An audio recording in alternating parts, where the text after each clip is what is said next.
ہر محفل میں ہر موقع پہ کہیں نہ کہیں بنا غالب کے لوگوں کا کام بھی نہیں چلتا تقریر کرنے میں یا پڑھانے میں یا کوئی بھی بات کو آگے سمجھانے میں.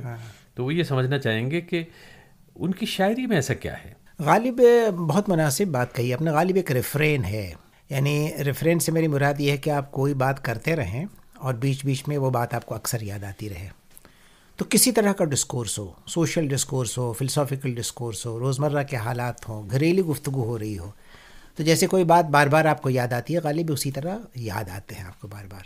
اس کی وجہ یہ ہے کہ آپ کا جو اجتماعی حافظہ ہے، جو کلیکٹیو کانشیسنس ہے، اس کا حصہ بن گئے ہیں غالب. اور یہی وجہ ہے کہ غالب کو یعنی بھلائے نہ بنے والی صورت ہے ان کی. جی. اب آپ کا سوال یہ ہے کہ آخر ایسا ہوا کیوں؟ اس کی وجہ یہ ہے کہ دیکھیے شاعر تو بہت ہیں اور ہر زمانے میں بہت شاعروں نے لکھا ہے. اردو غزل کی جو تاریخ، اگر غزلوں کی بات کریں تو 550 سال سے زائد کی تاریخ ہے. امیر خسرو کو اگر آپ چھوڑ دیں اور ان کی واحد غزل اس کا ذکر نہ کریں اس کے باوجود، تو کتنے دور سے ہم گزرے ہیں. اور غالب سے ہماری ملاقات ہوتی ہے 19ویں صدی میں آ کے، اور اس کے پہلے 18ویں صدی جو گولڈن پیریڈ کہا جاتا ہے اردو شاعری کا، اور اردو کی غزلیں جو اس زمانے میں لکھی گئی، خاص طور پہ میر تقی میر اور وغیرہ دوسرے خود غالب کے جو ہم اثر تھے اس میں مومن کا بہت اہم نام ہے جو میرے ذہن میں اکثر آتا ہے. تو غالب کیسے ان تمام شعراء کے درمیان اپنا مقام حاصل کرتے ہیں اور کیسے ہمیں بار بار یاد آتے ہیں، اس کی کئی وجہ ہیں. کہ غالب کے لیے ایک لفظ جو میرے ذہن میں آتا ہے وہ انگریزی کا لفظ اربینٹی. غالب بہت اربین شاعر ہے، زبان کے لحاظ سے، زبان کے اعتبار سے اور خیال کے اعتبار سے. اب کیونکہ انگریزی کا لفظ آپ نے یہاں پہ استعمال کیا ہے تو جی ہاں، ایک عام ہندی اردو بولنے والا جو ہے، اربن اور اربین میں فرق میں کر رہا ہوں. اربینٹی کا شاعر ہے، یعنی اس کے ہاں جو زبان ہے وہ بہت لمبا سفر طے کر کے ان کے ہاتھوں پہنچی ہے. 18ویں صدی میں میر نے اس زبان کو تراشا، اس زبان کو ریختہ جس کو وہ کہتے تھے، اور ریختہ پہ باضابطے پہلی بار فلسفائز کس نے کیا، تھیوریز کیا میر نے، اور وہاں سے زبان چلتی آتی ہے غالب تک. تو میں نے یہ بات ایک جگہ کہی بھی تھی، بہت لوگوں کو اتفاق ہے، بہت لوگوں کو نہیں بھی ہے، کہ غالب کو ایک زبان ملتی ہے بنی بنائی ہوئی، لیکن غالب کا پالش اس کے اوپر جو ہے نا وہ بہت شاندار ہے.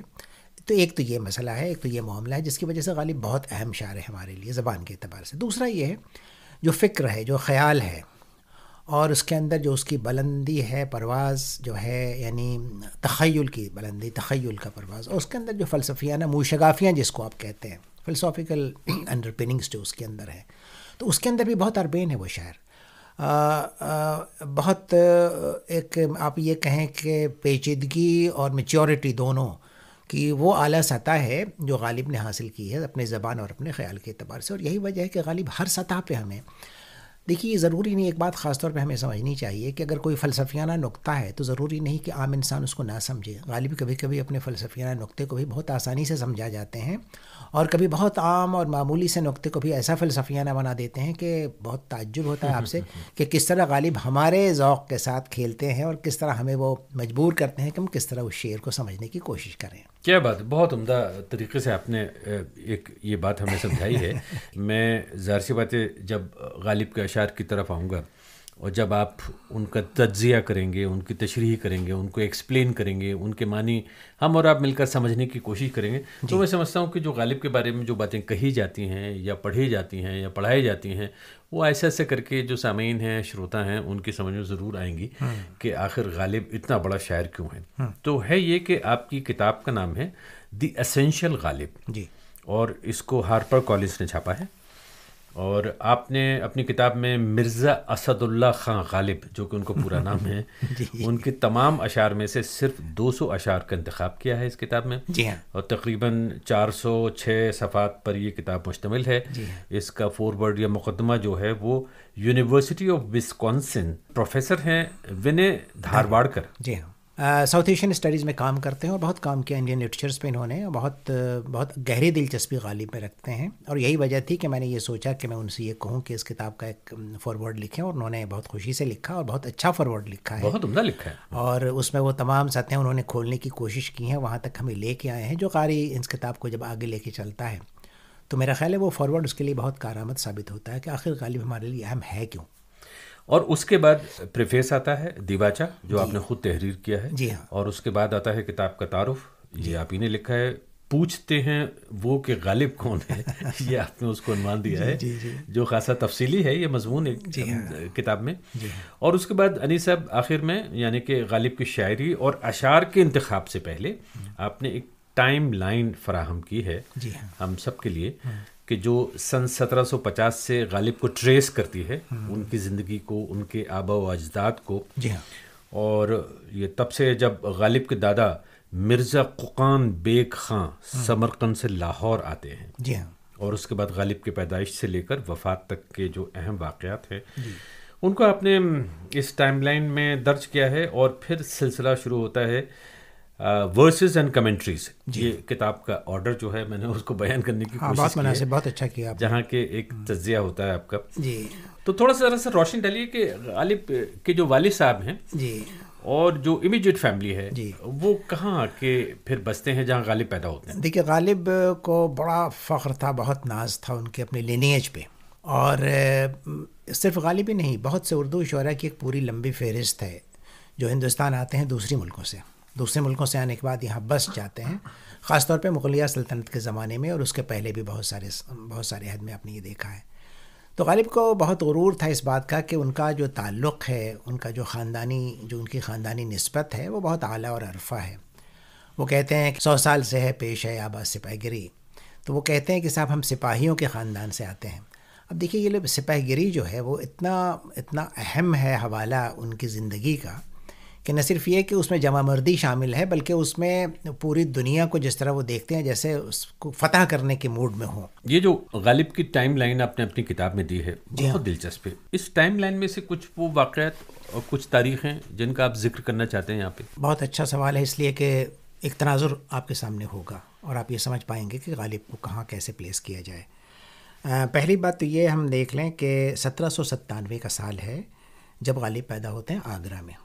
1810 میں ایجڈ 11 سال کی عمر ہے، گاٹ میرڈ ٹو امراؤ بیگم.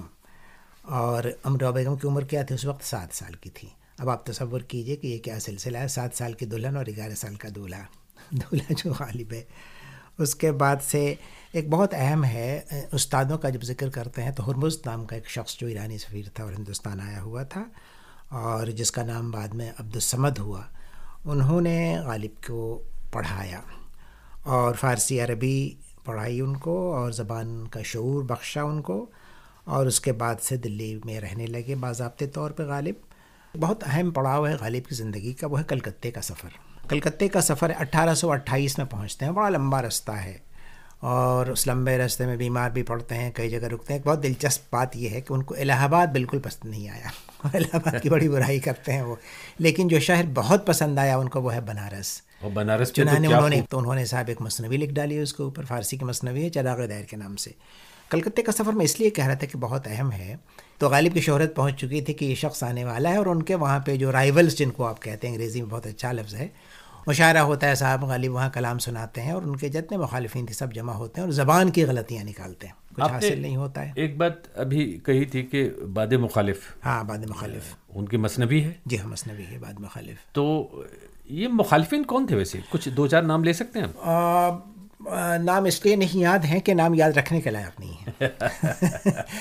وہ ایسے شعراء تھے جن کو ایک طرح کا حسد کا معاملہ تھا اور وہ نہیں سمجھ پا رہے تھے کہ یہ شخص یکایک دلی سے آیا اور صاحب ہمارے اوپر یعنی وہ اپنی دھاک جما رہا ہے اور ہمیں متاثر کرنے کی کوشش کر رہا ہے، اور اس کا جو نام ہم نے سن رکھا ہے ایک طرح کی رائیولری، میں نے لفظ استعمال کیا رائیولری تھی، تو ہر زمانے میں ہوتا ہے. تو غالب دلی آ جاتے ہیں اس کے بعد؟ جی دلی آ جاتے ہیں، لیکن وہ واپس جب آتے ہیں تو ایک طرح تو بہت مایوس واپس آتے ہیں کہ کام ان کا نہیں ہوا، دوسری طرف بہت انرچ ہو کے واپس آتے ہیں. بہت اہم بات ایک ہی ہے، یہ 1837 وغیرہ کا واقعہ. شراب پیتے تھے، شراب ان کو انگریز پہنچاتے تھے، بڑا ڈیکوٹمس ریلیشن شپ تھا میں نے آپ سے کہا جیسا.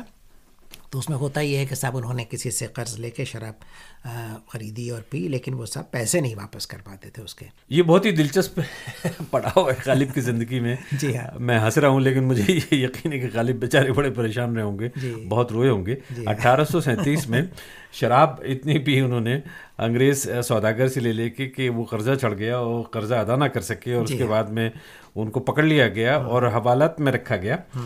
اور پھر ان کو چھڑاتا کون ہے؟ ان کو چھڑایا صاحب لوہارو جو کہ رولرس کا جو خاندان تھا اس میں ایک شخص تھے امین الدین خان صاحب. تو امین الدین خان صاحب آئے ان کی مدد کو اور انہوں نے پیسے دیے, ان کو چھڑا لیا. چھوٹی سی مدت تھی جہاں پہ یہ جیل میں رہے, یہ نہیں کہ بالکل کاراواس میں ان کو رکھ دیا گیا ہو بلکہ وہاں رہے. تو یہ کہ ہم واقع اس طرح بھی ہے کہ غالب نے بہرحال تمام مصیبتیں جو جیلی اس میں کیے بھی ہیں. لیکن میں نے یہ سنا ہے کہ اس کے بعد میں پھر غالب پکڑے گئے. ہاں وہ بھی ہوا بھائی. گھر میں وہ اپنے چوسر کھیلنے کے لیے لوگوں کو بلایا کرتے تھے اور جوا کھیلنے کے لیے. لیکن دیکھیے ایک اہم بات یہ ہے پرویز صاحب کہ انہی زمانوں میں اور یہ تمام چیزیں چل رہی ہیں ایک ساتھ. 1841 میں یہ ہوتا ہے, ان کے اریسٹ کا واقعہ ہے, اور 1845 میں ان کا دیوان چھپتا ہے. ایک شاعر, ایک شخص پکڑ لیا جاتا ہے اور جس پہ نالش کرتے ہیں لوگ, اور وہ اس سے نکلتا ہے. لیکن وہ شعر کہتا جا رہا تھا, اور تبھی تو 1841 میں اور 45 میں جب اس کا دیوان شائع ہوتا ہے, 1834 میں دراصل شائع ہوتا ہے, تو کمپائل کیا تھا 1834 میں انہوں نے, اور چھاپا انہوں نے 1845 میں. تو یہ سلسلہ ان کا جو ہے وہ بہت خاص طور پہ ہمارے لیے دھیان یہ اس لیے بھی دلچسپ ہے کہ دیکھیے ماہر نفسیات پہ اس بات پہ روشنی ڈالتے ہیں کہ جو شخص بہت زیادہ ایکسائٹیڈ ہے, اس ایکسائٹمنٹ میں, شیئر ایکسائٹمنٹ میں, جوش میں, خوشی میں, کسی بھی طرح کی جو بھی اس سے کچھ حرکتیں سرزد ہو رہی ہیں اس میں کچھ اچھی ہیں کچھ بری ہیں, لیکن یہ کہ ہائپر ایکٹیو ہے. انسان کی جو بنیادی فطرت ہے اس میں یہ نہیں کہ کوئی کٹ اینڈ ڈرائیڈ ہم زندگی جیتے ہیں. ایک شخص شراب بھی پی رہا ہے, بے راہ رویوں میں کا بھی یعنی منکر بھی ہے بہت ساری چیزوں کا, بے راہ روی بھی ہے اس کے اندر, لیکن وہ ایک شاعر بھی ہے, اور وہ یعنی دونوں یہ نہیں کہ صاحب یا تو یہ ہوگا یا وہ ہوگا. یہ بات اس لیے بھی سمجھنی ضروری ہے کہ غالب کے بہت سے ایسے اشعار ہیں جو ان کی یہ جو حالت زار ہے اس کی طرف اشارہ کرتے ہیں. یہ تو ہو گئی. ہر شاعر اپنی کہانی بھی لکھتا ہے, اور آپ کی کہانی بھی لکھتا ہے, زمانے کی کہانی بھی لکھتا ہے. جی ابھی آپ نے ایک بات کہی تھی کہ غالب کا دیوان کمپائل کر لیا گیا, اور اس کے بعد بھی پھر وہ تقریباً 1845 میں چھپا ہوا. اچھا, غالب کرتے یہ تھے کہ بہت بار ایسا بھی ہوا ہے کہ جب دیوان چھپ کے آیا اور اس میں غلط اگر پائیں, انہوں نے غلطیاں پائیں, تو اس کو ریجیکٹ بھی کر دیا ہے. اور یہ اس بات کی طرف اشارہ کرتا ہے کہ غالب بہت چوزی تھے اپنے اشعار کے معاملے میں کہ کون سا شعر ہم پیش کریں, قاری تک لائیں, پڑھنے والے تک لائیں, سننے والے تک لائیں, اور کون سے اشعار نہ لائیں. چنانچہ ان کے ہاں آپ کے پاس 235 غزلیں آتی ہیں صرف, اور وہ سب چنندہ غزلیں ہیں, چنندہ اشعار ہیں, اس میں بہت نکال دیا انہوں نے. ان کی کس دیوان کی طرف آپ نے اشارہ کیا ہے, اور یہ جو اشعار آپ نے 200 منتخب کیے ہیں, جی وہ کچھ دیوان کا نام لیں گے, جیسے نسخہ حمیدیہ. ہاں نسخہ حمیدیہ ہے. تو نسخہ حمیدیہ پہ آ کے بات ٹکتی ہے ایک طرح سے کہ وہ عام طور پہ جو ریفر ہم لوگ کرتے ہیں نسخہ حمیدیہ کی طرف اس کا ذکر ہوتا ہے, اور اس کی طرف ہم جاتے ہیں. اور کچھ ایسے اہم واقعات جن کا بھی آپ ذکر کرنا چاہیں؟ اب ایک بہت اہم بات یہ بھی ہے کہ اس کو بھی ذہن میں رکھنا چاہیے کہ آپ دیکھیں بہادر شاہ ظفر نے ان کو یہ ذمہ داری دی کہ وہ تیمور خاندان کی تاریخ لکھیں, تیمور ڈینسٹی کی تاریخ لکھیں, اور ان کو یہ ٹائٹل بھی ملا نجم الدولہ, دبیر الملک, نظام جنگ. تو اس سے یہ بات ثابت ہوتی ہے کہ کتنی عزت تھی ان کی دربار میں اور پڑھنے لکھنے والوں کے درمیان. اور اس کے بعد پھر آپ یہ دیکھیے کہ استاد ذوق کے یہ ان کے انتقال کے بعد بہادر شاہ ظفر کے استاد بھی مقرر کیے جاتے ہیں. 1857 شخص دیکھ چکا ہے, دلی کا لوٹنا دیکھ چکا ہے, مغل سلطنت کی بربادی دیکھ چکا ہے. دو جگہ آپ خاص طور پہ دیکھیں وہ چیزیں محفوظ ہو گئی ہیں. ایک تو دستمبو ہے جو ان کی ڈائری ہے, فارسی میں لکھا تھا انہوں نے, اس میں وہ تمام واقعات ہیں جو انہوں نے دیکھا تھا اور جس پہ آنسو بہاتے ہیں وہ. اور دوسرا عود ہندی, وہ ان کے خطوط کا مجموعہ ہے جو انہوں نے اپنے دوستوں کو لکھا. اور خطوط غالب کے خطوط پڑھنے سے تعلق رکھتے ہیں کہ کس طرح سہل ہے, کس طرح وہ آپ سے باتیں کرتے ہیں, وہ نثر ہی بالکل الگ سی ہے. تو پروفیسر انیس الرحمان صاحب, آپ نے یہ جو ٹائم لائن لکھی ہے اس سے بڑی مدد ہو جاتی ہے, ایک جھلک میں تھوڑا سا غالب کو سمجھنے میں مدد ہو جاتی ہے. اور پھر اس کے بعد میں ان کے اشعار کا سلسلہ شروع ہوتا ہے. جی, جن 200 اشعار کا آپ نے اس میں کتاب میں انتخاب کیا ہے, ان میں ہر شعر کے لیے آپ نے 2 صفحات پیجز رکھے ہیں. جی, ایک پیج پر پہلے اردو میں شعر ہے, پھر وہی شعر ہندی لپی میں ہے اور دیوناگری میں ہے, اور یہی شعر انگریزی یا رومن اسکرپٹ جس کو ہم لوگ کہتے ہیں اس میں بھی آپ نے درج کیا ہے. تو جس کو اگر ہندی اسکرپٹ نہیں آتا یا اردو اسکرپٹ نہیں آتا, وہ بھی اس شعر کو پڑھ سکتا ہے اصلی زبان میں. اور اس میں اچھی بات یہ کہ جو تلفظ ہے اردو کا, اس کا بہت خیال رکھا ہے کہ کس طرح سے کون سا لفظ کس طرح بولا جاتا ہے. جی شکریہ. اور ساتھ میں مشکل الفاظ کے اپنے معنی بھی فراہم کیے ہیں اس میں. جی, اور اسی پیج پر آپ نے منتخب شعر کا انگریزی میں ترجمہ بھی کیا ہے. جی ہاں. اور سامنے جو دوسرا پیج کھلتا ہے اس پر انگریزی میں شعر کے حوالے سے کمنٹری ہے. جی ہاں. یعنی ایکسپلینیشن ہے، تشریح ہے، تجزیہ ہے. اور صاحب اس طرح سے یہ کتاب شروع ہوتی ہے. اور جو سب سے پہلا شعر ہے وہ ہے نقش فریادی ہے کس کی شوخی تحریر کا، کاغذی ہے پیرہن ہر پیکر تصویر کا. جی یہ پہلا شعر ہے. یعنی غالب کے دیوان میں بھی یہ پہلا شعر ہے. پہلا شعر ہے. اور میں تو یہ کہتا ہوں کہ غالب کے دیوان کی جو ابتدا ہے وہ اس کے اسٹروک آف جینیس ہے، وہ ایک طرح کا. نقش فریادی ہے کس کی شوخی تحریر کا، کاغذی ہے پیرہن ہر پیکر تصویر کا. اس کو میں نے یوں کیا، whose crafty creation am I the image implores, whose crafty creation am I the image implores, every image stands in robe but in paper روبس. انیس صاحب سب سے مشکل بات جو ہمیشہ اس شعر کو سمجھنے میں رہی ہے کہ اس شعر کا ایک کانٹیکسٹ ہے، ایک ریفرنس ہے، اور وہ جب تک معلوم نہ ہو شعر پوری طرح سے سمجھ میں نہیں آتا. بہت مناسب بات کہی آپ نے کہ جب یہ شعر لکھا گیا اور غالب نے جب یہ شعر اپنے دیوان میں شامل کر لیا تو یہ شک بھی تھا شاید کہ یہ ایک بے معنی سا شعر ہے. اچھا. لیکن کہا یہ گیا کہ یہ بے معنی نہیں ہے، بہت عمیق اور بہت گہری بات کہی گئی ہے اس کے اندر. بہت سے لوگ اس شعر کی تشریح میں بہت وقت گزارا ہے، میں نے بھی بہت اچھا خاصا وقت لگایا اس کو سمجھنے میں، لیکن میں اس کی عظمت کا بہت قائل اس وقت ہوا جب میں نے اس کو پوسٹ کلونیل کرٹیکل تھیوری کے تناظر میں دیکھنے کی کوشش کی. یہ جو پرویز صاحب یہ جو پوسٹ کلونیل جو زمانہ ہے، جو یہ زندگی جو ہم جی رہے ہیں، اس میں ڈسکورس آف پاور کیا ہے، پاور لیسنس کیا ہے، پاور کا استعمال کس طرح ہوتا ہے، یہ دراصل اس کی تشریح و تفسیر ہے یہ شعر. اس لحاظ سے اگر آپ دیکھیں تو اس کے پیچھے ایک تاریخ ہے کہ ایران میں اگر کوئی شخص جس کے اوپر ظلم ہوا ہو اور وہ بادشاہ کے پاس جاتا ہے تو کیسی فریاد کرتا ہے، کس طرح فریاد کرتا ہے. کس طرح؟ وہ اس طرح کرتا ہے کہ صاحب کاغذ کا پیرہن ہوتا ہے، خون کے چھینٹے پڑے ہوئے ہوتے ہیں اس کے اوپر، اور وہ بادشاہ کے سامنے فریادی ہے کہ صاحب مجھے انصاف ملے، میرے ساتھ بہت ایسا ہوا جو نہیں ہونا چاہیے تھا. تو یہ ریفرنس، یہ الوژن وہاں سے آتا ہے. اور جب وہاں سے آتا ہے تو غالب کس طرح اس الوژن کو کس طرح استعمال کرتے ہیں شعر میں. آپ دیکھیے کس کی تحریر کا نقش فریادی ہے، کس کی شوخی تحریر کا. کیا یہ ایمپرر ہے؟ کیا یہ پاور کا سمبل ہے؟ کیا یہ خدا ہے؟ انسان کیا وہ بالکل محض مجبور شخص ہے جس کے اختیار میں کچھ نہیں اور اسے سفر ہی کرنا ہے؟ اور کاغذی ہے پیرہن، یعنی یہ زندگی جو ہے اپنے آپ میں بہت ٹیمپرری ہے، کاغذی ہے. نہ صرف یہ کہ پیرہن کاغذی ہے بلکہ اس کا پورا وجود کاغذی ہے. اور ویسے اگرچہ دیکھنے میں وہ ایک تصویر کی صورت ہے، گویا کہ ایک پینٹنگ ہے جو شاید دیوار پہ لگی ہوئی ہے. یہ پینٹنگ کچھ سال کے بعد دھندلی پڑ جائے گی.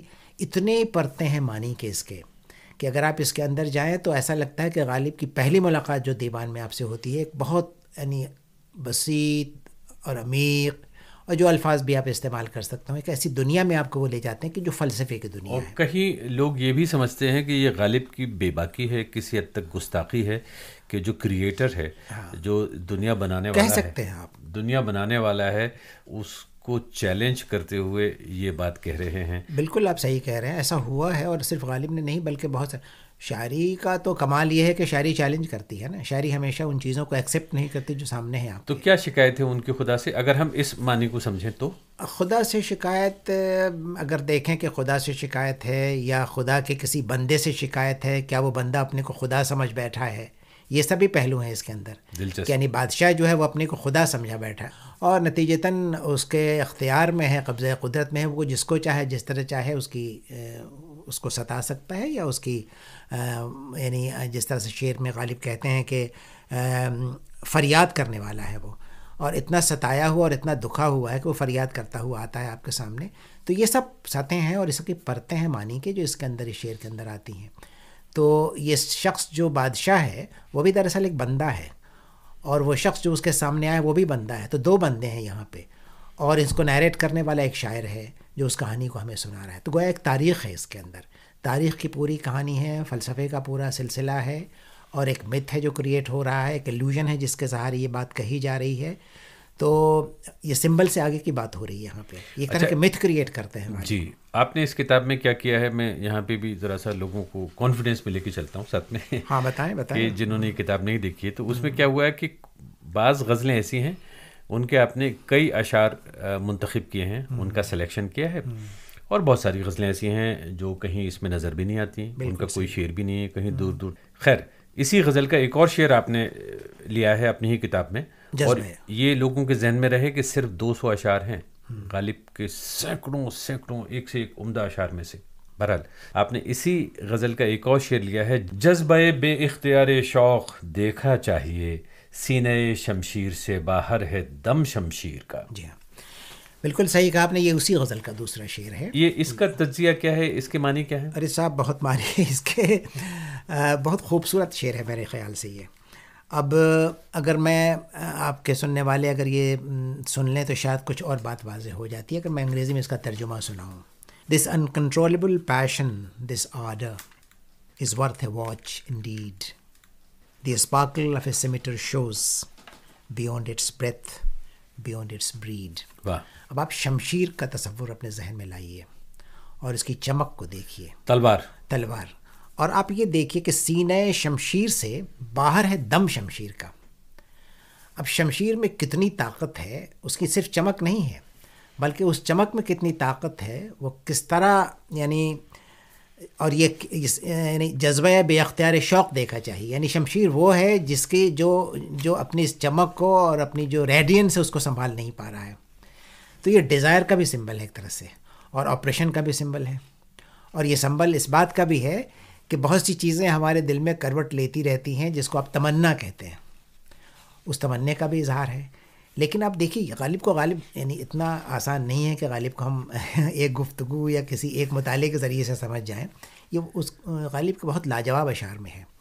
آپ نے ایک ذکر ابھی یہ کہا کہ صاحب ان کے 200 اشعار ہم نے لیے ہیں، بالکل صحیح ہے.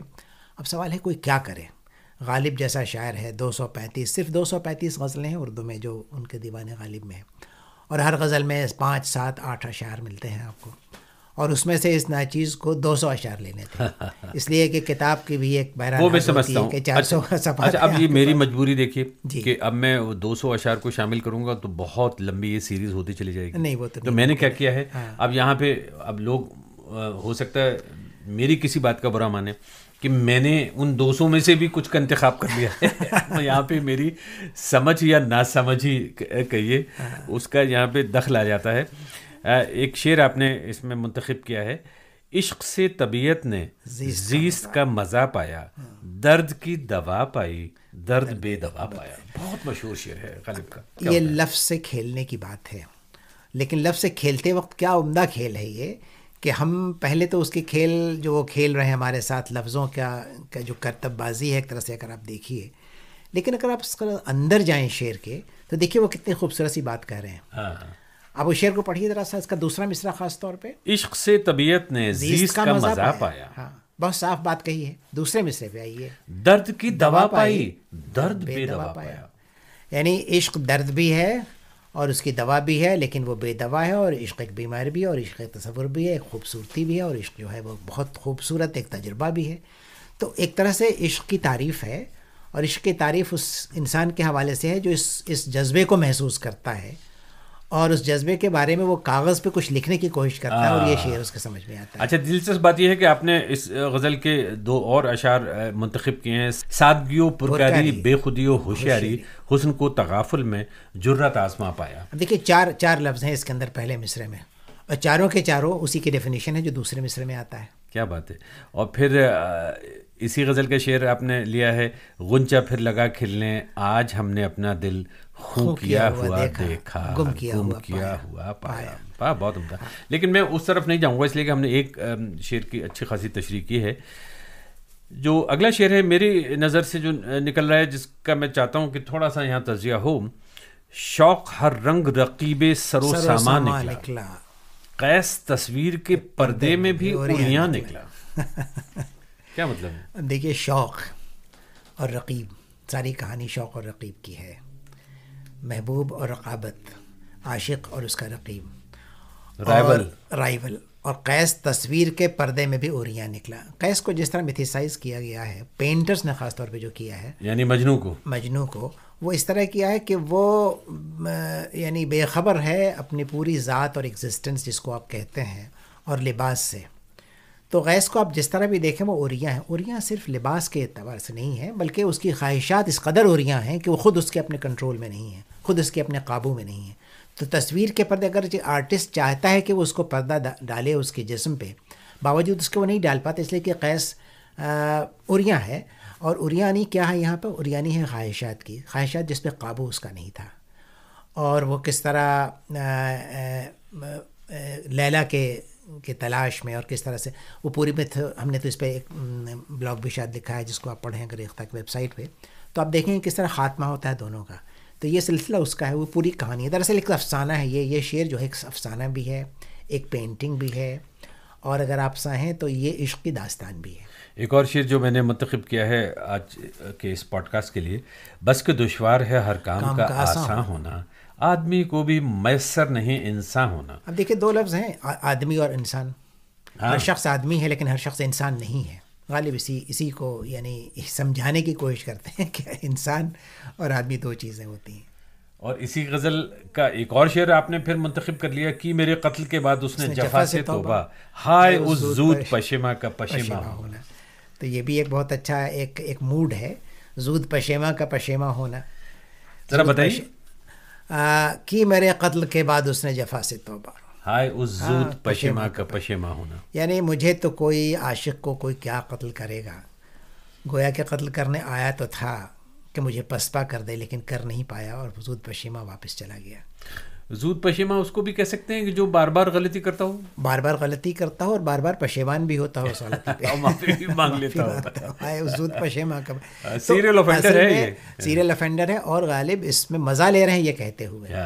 اس زود ہائے اس زود ہائے, مطلب ہائے وہ اپنے لیے نہیں, اس کے لیے کریں گے ہائے تم آئے تو تھے لیکن کس قدر ناکام جا رہے ہو. اور یہ مصرع کس قدر مشہور ہے کہ میرے قتل کے بعد اس نے جفا سے توبہ.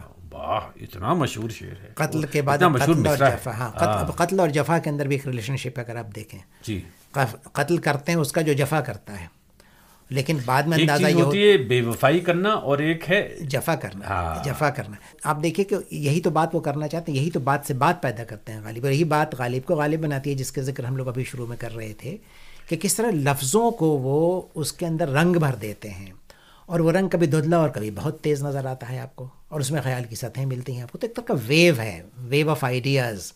اور ویو آف آئیڈیاز کہاں سے چلتی ہیں؟ وہ لفظوں پہ سوار ہیں. اب جو اگلا شعر میرے سامنے ہے وہ ہے, یہ نہ تھی ہماری قسمت کے وصال یار ہوتا, اگر اور جیتے رہتے یہی انتظار ہوتا. اب یہ اس قدر مشہور غزل ہے, اس کا بنتہا مشہور شعر ہے, اس لیے میں نے اس کو لے لیا کہ دیکھیں اتنی آسان غزل جو ہمیں لگتی ہے, اس لیے کہ فلموں میں بھی آئی ہے اور جگہ جگہ گنگنائی جاتی ہے, اور اب سے نہیں سالوں سال سے یہ سلسلہ چل رہا ہے. جی ہاں. تو اس آسان سے شعر کا کیا مطلب ہے؟ پہلی بات تو یہ ہے کہ شکایت, اگر اور جیتے رہتے یہی انتظار ہوتا. دوسرے مصرے میں یہ بات آتی ہے کہ وصال نہیں ہوا, اگر اور جیتے رہتے یہی انتظار ہوتا, مطلب وصال ہمارے مقدر میں نہیں تھا. تو پزمردگی کا یہ سلسلہ ہے, ایک موڈ ہے اس طرح کا. لیکن ایسا نہیں ہے کہ شاعر بالکل محروم ہے عشق سے یا محبت سے, یا اس کی جو تمنائیں ہیں اس کے اندر, اور وہ چاہتا ہے کہ وہ تمنائیں اس کی پوری ہوں. لیکن محبت کا ایک یہ بھی بہت اہم پڑاؤ ہے جب آپ یہ دیکھتے ہیں کہ آپ کی تمام خواہشیں ہیں, ہزاروں خواہشیں ایسی کہ ہر خواہش پہ دم نہیں. یہ بھی غالب کا ہے, اور اس سے ملتا جلتا شعر ہے یہ بھی کہ صاحب بہت سی خواہشیں اور ہر خواہش پہ دم نکلتا ہے. بہت سے ارمان پورے ہو گئے لیکن باوجود اس کے پورے نہیں ہو پائے سارے کے سارے.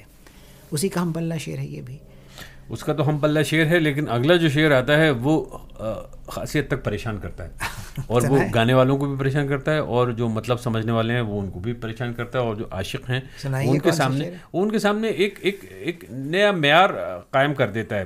کوئی میرے دل سے پوچھے تیرے تیرے نیم کش کو, یہ خلش کہاں سے ہوتی جو جگر کے پار ہوتا. یہ خلش کہاں سے ہوتی جو جگر کے پار ہوتا. مطلب کیا ہوا کہ جگر کے اندر ہے اٹکا ہوا وہ, اور اگر نکل جاتا تو میں شاید بری ہو جاتا اس سے. گویا کہ عشق وہ تجربہ ہے جس نے ہمیں زیر کر رکھا ہے, اور اسی زیری کی حالت میں ہم کراہتے بھی ہیں اور اپنے آپ کو اپنے قاری تک پہنچا بھی رہے ہیں. نہیں, مگر دوسری طرف اپنے آپ کو کہہ بھی رہے ہیں, کہیں مجھے ایسا بھی لگتا ہے کہ لطف اندوز بھی ہو رہے ہیں, لطف اندوز ہو رہے ہیں, عشق کا مزہ پا رہے ہیں, اس لیے کہ اس کو کمپیئر کر رہے ہیں تیرے تیرے نیم کش کو. عشق جو ہے, دیکھیے یہ بات بہت اہم کہی ہے آپ نے, بہت اچھی بات کہی ہے آپ نے, کہ عشق جو ہے وہ کلبینیشن نہیں ہے, عشق سفرنگ ہے.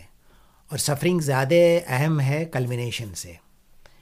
یعنی زندگی میں جو دو جسم ملتے ہیں آپس میں، ان کا ملنا ایک طرح کا تجربہ ہے، لیکن اس میں نہیں مل پانے کا جو درد ہے، جو کسک ہے، اس کو آپ نے کس طرح سے سمجھانے کی کوشش کی ہے کہ کوئی میرے دل سے پوچھے تیرے تیر نیم کش کو، تیر نیم کش آدھا کھینچا ہوا تیر، یہ خلش کہاں سے ہوتی جو جگر کے پار ہوتا. پلے آف ورڈس یہاں بھی ہے، اور اس میں کیریکٹرائزیشن بھی ہے، کردار ہے اس کے اندر. ایک کردار جو حاضر ہے اور ایک کردار جو غائب ہے. یہ دیکھیں اس کے اندر ایک کردار حاضر ہے، حاضر جو ہے وہ بولنے والا ہے، غائب وہ ہے جس کے بارے میں شکایت کی جا رہی ہے، اور ایک تجربہ ہے جو ہر عاشق کا تجربہ ہے. اس کتاب میں جو سلسلہ ہے وہ یہ ہے، پرویز صاحب میں بتا دوں، شاید سامعین کو دلچسپی ہو، کہ ہر شعر کی تشریح یا اس کی تفسیر اگر آپ کہنا چاہیں تو کہیں. 3 پیراگرافس ہیں اس کے، اور پہلے پیراگراف میں ایک عام معنی ہے، دوسرے پیراگراف میں اس معنی کی کتنی سطحیں ہیں، اس شعر کی کتنی سطحیں ہیں، معنی کی کتنی پرتیں ہیں، اور تیسرے پیراگراف میں ہم نے اس کی آرٹسٹری سے تھوڑی بحث کرنے کی کوشش. میں چاہتا ہوں کہ اب یہ جو آپ نے 3 حصوں میں سمجھانے کی کوشش کی ہے، اب جو اگلا شعر میں نے آپ کے لیے چنا ہے وہ کتاب میں نمبر 30 ہے. اب یہ وہ غزل ہے اور یہ وہ شعر ہے جسے کہتے ہیں نا، جس نے ذرا سی بھی اردو پڑھی ہے یا سنی ہے یا غالب کو تھوڑا بہت بھی سنا ہے تو وہ اس شعر سے واقف ہے. درد منت کشے دوا نہ ہوا، میں نہ اچھا ہوا برا نہ ہوا. اس میں وہ کیا 3 پرتیں ہیں؟ اب دیکھیے، میں نہ اچھا ہوا برا نہ ہوا، کئی چیزیں کہنا چاہ رہے ہیں. پہلی بات تو یہ ہے کہ کیا دوا نے کام نہیں کیا، ایک بات. دوسری بات یہ ہے کہ کیا درد میں پڑے رہنا ان کو پسند تھا. تیسری بات یہ کہہ رہے ہیں کہ کیا یہ کہنے میں ان کو بہت فخر کا احساس ہو رہا ہے. اور چوتھی بات یہ ہے، کیا ہر دوا سے علاج ممکن ہے. اور آخری بات یہ کہنا چاہ رہے ہیں کہ کیا یہ ممکن ہے یعنی آپ فتح پا جائیں اپنے درد پہ. تو جو میں نے کام کرنے کی کوشش کی وہ یہی ہے کہ ایک شعر کے اندر کتنے معنی ہیں. آپ نے اس کا ترجمہ کس طرح سے کیا ہے؟ اس کا ترجمہ میں سنا ہوں آپ کو. درد منت کشے دوا نہ ہوا، میں نہ اچھا ہوا برا نہ ہوا. میں نے کیا، my pain wasn't obliged to drug to get a cure for sure. That I didn't get well wasn't too bad to endure. اب میرے سامنے جو شعر ہے وہ اس لیے بھی بہت بار بحث کا موضوع بنتا ہے تو اس سے یہ پتہ لگتا ہے کہ غالب کتنے irreverent ہیں اور کس حد تک وہ پہنچ سکتے ہیں، وہ باتیں کہہ سکتے ہیں. نہ تھا کچھ تو خدا تھا، کچھ نہ ہوتا تو خدا ہوتا، ڈبویا مجھ کو ہونے نے، نہ ہوتا میں تو کیا ہوتا. جی ہاں. اب یہ سلسلہ بہت دلچسپ ہے کہ بندہ اور خدا دونوں کا جو تعلق ہے، اور دونوں کہاں کھڑے ہیں ایک دوسرے کے مقابل یا مخالف. اس لحاظ سے اگر آپ سمجھنا چاہیں تو آپ دیکھیے، خدا جو ہے ایک اکیلی ریالٹی ہے، تنہا حقیقت ہے جو عام طور پہ انسان سمجھتا ہے. ایک معنی تو یہ ہے کہ خدا تنہا ہے اور ایک حقیقی ایسا ایک ایبسٹریکٹ آئیڈیا ہے لیکن حقیقت ہے. دوسرا ایک پہلو یہ ہے کہ خدا اس وقت بھی تھا جب ہم خدا سے واقف نہیں تھے. جب دنیا نہیں بنی تھی تو وہی تھا جس نے اس کو خلق کیا. تیسرے معنی یہ سمجھ میں آتے ہیں کہ پہلے خدا نے دنیا کو بنایا، اس کے بعد پھر اس دنیا میں رہنے والے کو بسایا تاکہ اس کا اس سے کوئی رشتہ قائم ہو سکے. اس لیے کہ شعر کہتا ہے، ڈبویا مجھ کو ہونے نے، نہ ہوتا میں تو کیا ہوتا. ہاں، تو کئی معنی کے سطح ہیں. لے وہ اب وہ جو غالب جو کہہ رہے ہیں وہ تو وہاں انہیں وہ تو ایسے کچھ کتنے پیرینیل کوشچنس ہیں جو ہم سب کہیں نہ کہیں سوچتے آئے ہیں کہ بھائی مطلب ہوا کیا ہے، دنیا کس طرح سے بنی ہے. لیکن یہ جو کہہ رہے ہیں ڈبویا مجھ کو ہونے نے، نہ ہوتا میں تو کیا ہوتا. اب دیکھیے، اس میں انسان کے دونوں سطح ہیں. ڈبویا مجھ کو ہونے نے، یعنی میرے اندر تو کوئی بساط ہی نہیں ہے، میری تو کوئی قوت ہی نہیں ہے، مجھے تو ڈبو دیا. لیکن یہ بھی کہتے ہیں میں نہ ہوتا تو کیا ہوتا، یعنی میں تو بڑا سینٹرل فگر ہوں، ہیرو ہوں، دراصل پروٹیگنسٹ ہوں اس دنیا کا. تو دونوں بات ہے، انسان کی بے بذاتی جس کو آپ کہیں، پاور لیسنس، اور وہ اتنا پاورفل ہے کہ اگر وہ نہ ہوتا تو یہ دنیا نہ ہوتی. اس لیے کہ دنیا اور لازم و ملزوم ہے، دنیا اور دنیا کا بندہ دونوں لازم و ملزوم ہیں ایک طرح سے. یہ پرتیں ہیں غالب کے ہاں جو کھلتی ہیں جب شعر کے اندر آپ جاتے ہیں، اور تب آپ سمجھتے ہیں کہ غالب کے ہاں یہ جو کاریگری ہے شعر کے اندر، اور جو زبان سے کھیلنا ہے، اور جو نئے نئے میٹافرز تیار کرتا ہے وہ شخص. اور یہی وجہ ہے کہ غالب ہے، اور اسی لیے میں نے اپنی کتاب میں لکھا کہ غالب has been an unfinished project for every one as for me. یہ ایک انفنشڈ پروجیکٹ ہے، کسی کے لیے مکمل نہیں ہوا. اور آج بھی جو ہم بات کر رہے ہیں، آج بھی جس طرح سے ایکسپلین کر رہے ہیں، مجھے یقین ہے کہ بہت سارے ایسے سننے والے ہوں گے جو ان کو لگے گا کہ وہ اتفاق نہیں کرتے اور ان کی نظر میں اس شعر کا مطلب کچھ اور ہے. بالکل ممکن, جو بڑی اچھی بالکل بات ہے, ممکن بہت ہے. اچھی اور یہی وجہ ہے کہ غالب کی اتنی شرحیں ملتی ہیں آپ کو.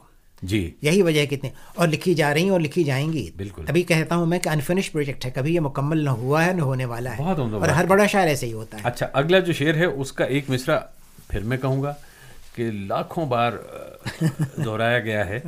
بلبل کے کاروبار پہ ہیں خندہ ہائے گل, بلبل کے کاروبار پہ ہیں خندہ ہائے گل, کہتے ہیں جس کو عشق خلل ہے دماغ کا. دیکھیں اس میں جو مشرع مشہور ہوا وہ دوسرا والا ہوا, دوسرا والا اس لیے کہ پہلا والا مشرع بہت پیچیدہ ہے. جی اسی لیے تو مجھے سمجھنا ہے. بلبل کے کاروبار پہ ہیں خندہ ہائے گل. اب گل اور بلبل دو میٹافرس ہیں اردو شاعری کے, غزل کی شاعری کے خاص طور پہ.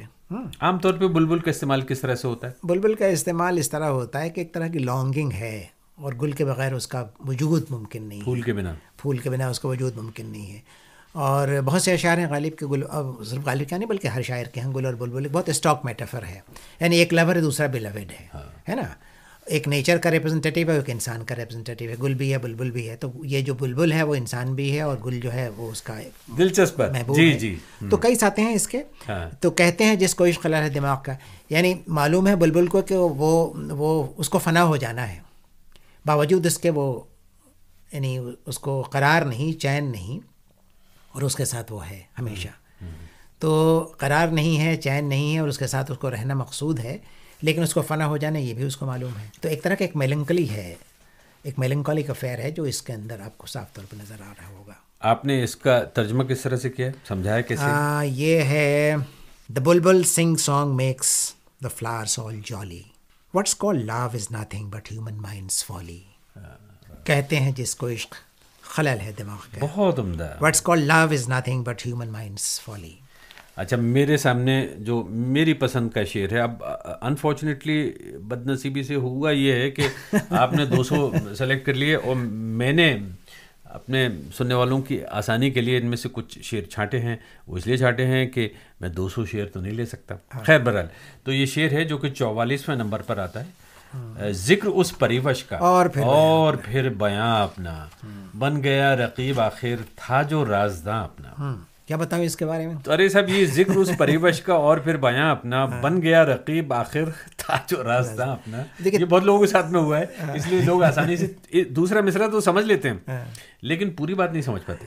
3 کیریکٹرز ہیں اس کہانی کے اندر. جی, ایک جو نیریٹر ہے وہ ایک رقیب ہے, اور ان دونوں کا جو محور ہے وہ ہے محبوب. تو ذکر اس پریوش کا, تو اس کی تعریف ہے اس لفظ سے, پریوش سے, سیلف فیری. اور وہ رقیب ہے جو اس کو بھی چاہتا ہے اور میں اس کا رقیب ہوں, یعنی کہ 2 رقیب ہیں, 2 چاہنے والے ہیں اس کے.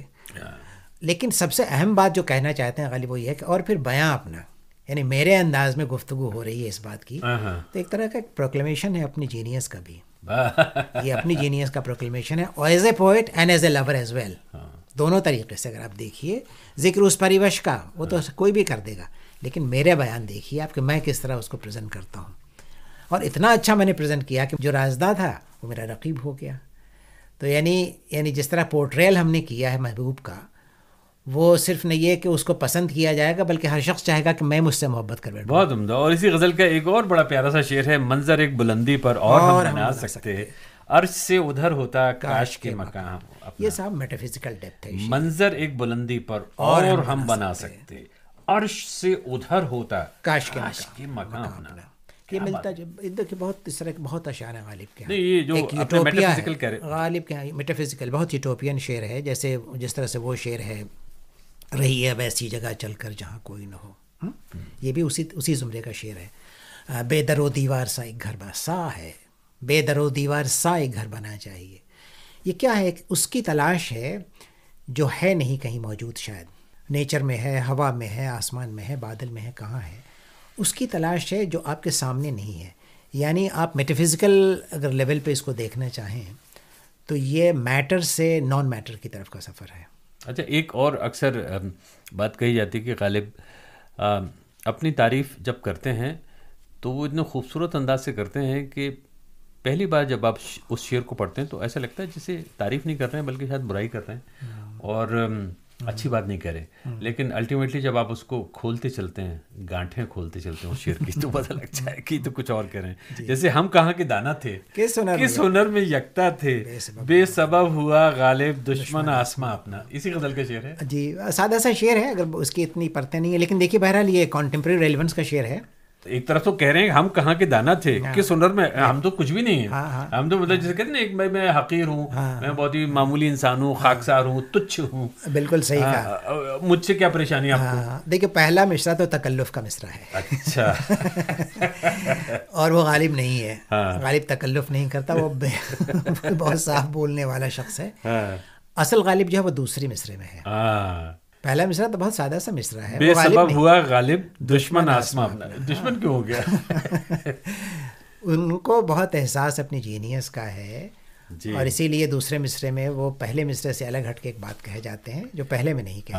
تو پہلے میں تو تکلف میں انہوں نے کوئی بات کہی ہے، لیکن دوسرے میں اسے انحراف کر کے اپنی ذات کا ایک بالکل نیا پریچے، جس کو آپ کہتے ہیں، اور کہیں یہ بھی کہے جاتے ہیں کہ پوری دنیا میں لوگ ان کا ذکر کرتے ہیں، یا کہیں عیرشیا یا حسد یا رشک کرتے ہیں کہیں نہ کہیں، ہے نا. تو وہ ایک کہتے ہیں نا، اب انڈائریکٹلی انہوں نے اس بات کا بھی ذکر کر دیا. جو اگلا شعر میں نے منتخب کیا ہے وہ ہے پوچھتے ہیں وہ کہ غالب کون ہے. اب یہ وہی چیز ہے جس کی طرف ابھی ہم لوگ اشارہ کر رہے تھے، کوئی بتلاؤ کہ ہم بتلائیں کیا. تو مطلب یہی ہے کہ دنیا جانتی ہے. ہاں دنیا جانتی ہے، اور تم پوچھنے چلے ہو مجھ سے. اس کے بہت سے معنی ہیں. جی اس کا ذکر ایک ہوا. اس کے بعد اب میں نے جیسے پہلے بتایا تھا آپ سے کہ پوچھتے ہیں وہ کہ غالب کون. تو ایک شخص تو وہ ہے جو پوچھ رہا ہے، اور غالب ہے جس سے بارے میں بات ہو رہی ہے.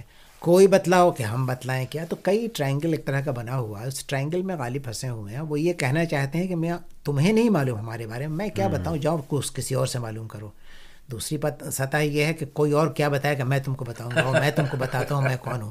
تو غالب کیا جو انا ہے نا وہ بہت ہے، لیکن اس کے ساتھ ایک ہیوملٹی بھی بہت ہے. غالب کیا وہ ہیوملٹی ڈھونڈنی پڑے گی آپ کو. عام طور پہ جو چیز نظر آتی ہے صاف طور وہ ایسا لگتا ہے جیسے انا کا شاعر ہے. انا ہے غالب کیا بہت بڑی انا ہے ان کی، ایگو. لیکن ایٹ دا سیم ٹائم، جی ہاں ایگو، لیکن ایٹ دا سیم ٹائم یہ بھی دیکھیے گا کہ غالب کیا ایک طرح کا انکسار بھی ہے جو بہت چھپا ہوا ہے. اور یہی انکسار جو ماڈسٹی ہے، بہت ماڈسٹی، اور یہی انکسار، یہی ماڈسٹی ان کو بہت عظیم شاعر بھی بناتا ہے. لیکن کبھی کبھی آپ کو یہ نظر آئے گا، ظاہراً یہ نظر آئے گا، آبویسلی آپ یہ دیکھیں گے کہ ان کے ہاں انا ہے. اب دیکھیے غالب فرماتے ہیں آگے چل کے کہ عشرت قطرہ ہے دریا میں فنا ہو جانا. عشرت قطرہ ہے دریا میں فنا ہو جانا، درد کا حد سے گزرنا ہے دوا ہو جانا. اب یہ جو دوسرا مصرع ہے، اس میں جو صاحب یہ تو ڈاکٹر سے لے کے حکیم، حکیم سے لے کے وید، اور وید سے لے کے مریض، جی یہ تو سب دہراتے ہیں. اس میں تو صاحب جو کی لفظ ہے، جو میں سمجھتا ہوں جو بہت ہی بنیادی لفظ ہے، کلیدی لفظ جس کو آپ کہتے ہیں، وہ عشرت قطرہ ہے. یعنی قطرے کی جو سب سے عمدہ لمحہ ہو سکتا ہے اس قطرے کی زندگی کا، جو دریا کا اور سمندر کا حصہ ہے، وہ ہے کہ وہ فنا ہو جائے. اب یہ انسان کی زندگی پہ بھی ہے، اس کا اطلاق وہاں بھی ہوتا ہے انسان کی زندگی، کہ ہم اور آپ کہیں فنا ہو جائیں گے. وہ ہمارے فنا ہونے کی جو سب سے آخری منزل ہوگی، اس منزل کی وہ بات کر رہا ہے. اور یہ کب ہوتا ہے؟ جب درد گزر جائے حد سے تو وہ دوا بن جاتا ہے. تو دونوں مصروں میں دیکھیے جو سب سے بڑی خوبی کی بات ہے غالب کے فلسفیانہ اشعار میں بھی، کہ دونوں مصروں میں جو ربط ہے اس میں ایک بہت کئی منزلیں وہ طے کرتے ہیں غالب. ایک منزل سے دوسرے منزل، دیکھ کتنی بڑی چھلانگ ہے اس کے اندر، کتنا بڑا لیپ ہے. وہ کہتے ہیں کہ عشرت قطرہ ہے دریا میں فنا ہو جانا، ایک اسٹیٹمنٹ ہے، لیکن دوسرے میں شعر ہے، درد کا حد سے گزرنا ہے دوا ہو جانا، دوسرے میں فلسفہ ہے. لیکن دونوں مصروں کے درمیان آپ دیکھیے کہ چھلانگ اتنی بڑی ہے کہ کوئی اولمپیاڈ کوئی کھلاڑی ہوگا وہی یہاں پہنچ پائے گا. انیس صاحب، آپ کی اس کتاب دی ایسینشل غالب میں 200 اشعار ہیں، جن میں سے کچھ کا انتخاب میں نے کر لیا. اتنے سارے اشعار بہت مناسب کیا. اور جب میں کر رہا تھا پہلے میں نے سوچا کہ میں آپ کو بہت تنگ کروں گا، پریشان کروں گا کہ آپ نے یہ کیوں نہیں اس میں شعر لیا، وہ کیوں شعر نہیں لیا. لیکن جب میں نے سوچا کہ بھائی میں 200 اشعار تو نہیں لے سکتا ہوں ایک پوڈ کاسٹ میں، تو مجھے ان اشعار کی جو تعداد ہے اس کو تھوڑا گھٹانا چاہیے. اب یہاں میرے سامنے ایک مسئلہ کھڑا ہو گیا کہ میں کس کو ڈراپ کروں. اب دیکھیے ہماری بھی مشکل وہی ہے جو آپ کی مشکل ہے. بالکل. تو اس لیے اب میں آپ سے وہ زیادہ شکایتیں جو میں اکثر کرتا آیا ہوں کہ آپ نے ان کو کیوں چھوڑ دیا، ان کو کیوں لے لیا، وہ تو نہیں کروں گا. لیکن یہ کہ اس کتاب کے بارے میں ایک عام طور پر رائے یہ بن رہی ہے، اور یہ میں اس لیے نہیں کہہ رہا کہ آپ اسٹوڈیو میں بیٹھے میرے سامنے ہیں اور میں آپ کو ایک لمبے عرصے سے جانتا بھی ہوں، لیکن میں سنجیدگی سے یہ بات کہہ رہا ہوں کہ ایک بڑی تعداد میں جن لوگوں نے آپ کی کتاب پر اس بار تبصرہ کیا ہے وہ بڑے اہم نام ہیں، اور ان کی تعداد بڑھتی چلی جا رہی ہے، اس لیے کہ جیسے جیسے کتاب ان تک پہنچ رہی ہے بات سمجھ میں آ رہی ہے۔ تو میں ذرا سے یہ دیکھنا چاہ رہا تھا کہ جو کتاب ہے جب میں نے دیکھا تو اس میں ایک کوٹیشن ڈیزی راکویل کا ہے۔ یہ ڈیزی راکویل وہی ہیں؟ جی ہاں، جن کو بکر ملا تھا، ہاں، جنہوں نے وہ ٹوم آف سین، جی ہاں، جنہوں نے گیتانجلی شری کی کتاب ریز سمادھی کا انگریزی میں ترجمہ کیا ہے، جی ہاں، اور بکر ملا ان کو، جی ہاں، انہوں نے بڑی اچھی باتیں کہی ہیں۔ اس کے علاوہ اور لوگ ہیں جنہوں نے تبصرہ کیا اس کتاب پہ؟ جی ہاں، اگر آپ اجازت دیں تو میں ان کے نام یہاں پہ لینا چاہتا ہوں۔ ایک فرانسس پریشٹ ہیں، اور فرانسس پریشٹ جو ہیں وہ دنیا میں بہت ہی مستند نام ہے غالب پر بات کرنے کے لیے، بلا شبہ، اس لیے بھی کہ انگریزی میں خاص طور پر ہوتا یہ ہے کہ ایک زمانے میں جیسے ریلف رسل صاحب ہمارے یہاں پہ ہوتے تھے سواس میں، اور انہوں نے اور پروفیسر خورشید الاسلام صاحب نے مل کے ایک غضب کام کیا تھا، اور جو غالب کی جو نثر ہے، جو پروز ہے اس پر، وہ غالب کے خطوط پر، میں نے ایک بار خورشید الاسلام صاحب کو بڑا لمبا انٹرویو کیا سب، یہ 1995 کی بات ہے، تقریباً 1 گھنٹے کا انٹرویو وہ لگا ہوا ہے ہمارے یہاں سنے کی ویب سائٹ پہ، اور اس کام کے حوالے سے کافی ان سے باتیں ہوئی۔ بہرحال تو غالب پر لوگ کام کرتے آئے ہیں انگریزی میں، لیکن میں یہ کہہ سکتا ہوں کہ پچھلے 15-20 سال میں جو بہت نایاب کام کیا ہے ان میں فرانسس پریشٹ کا ذکر آتا ہے۔ بہت صحیح ہے، اور وہ بڑی اچھی باتیں کہہ رہے ہیں آپ کی کتاب کے بارے میں۔ 2-4 جملے میں آپ سے سننا چاہتا ہوں کہ آپ کو وہ کہتے ہیں نا آپ کے کانوں میں ان کے کون سے جملوں نے رس گھولا؟ Music to your years.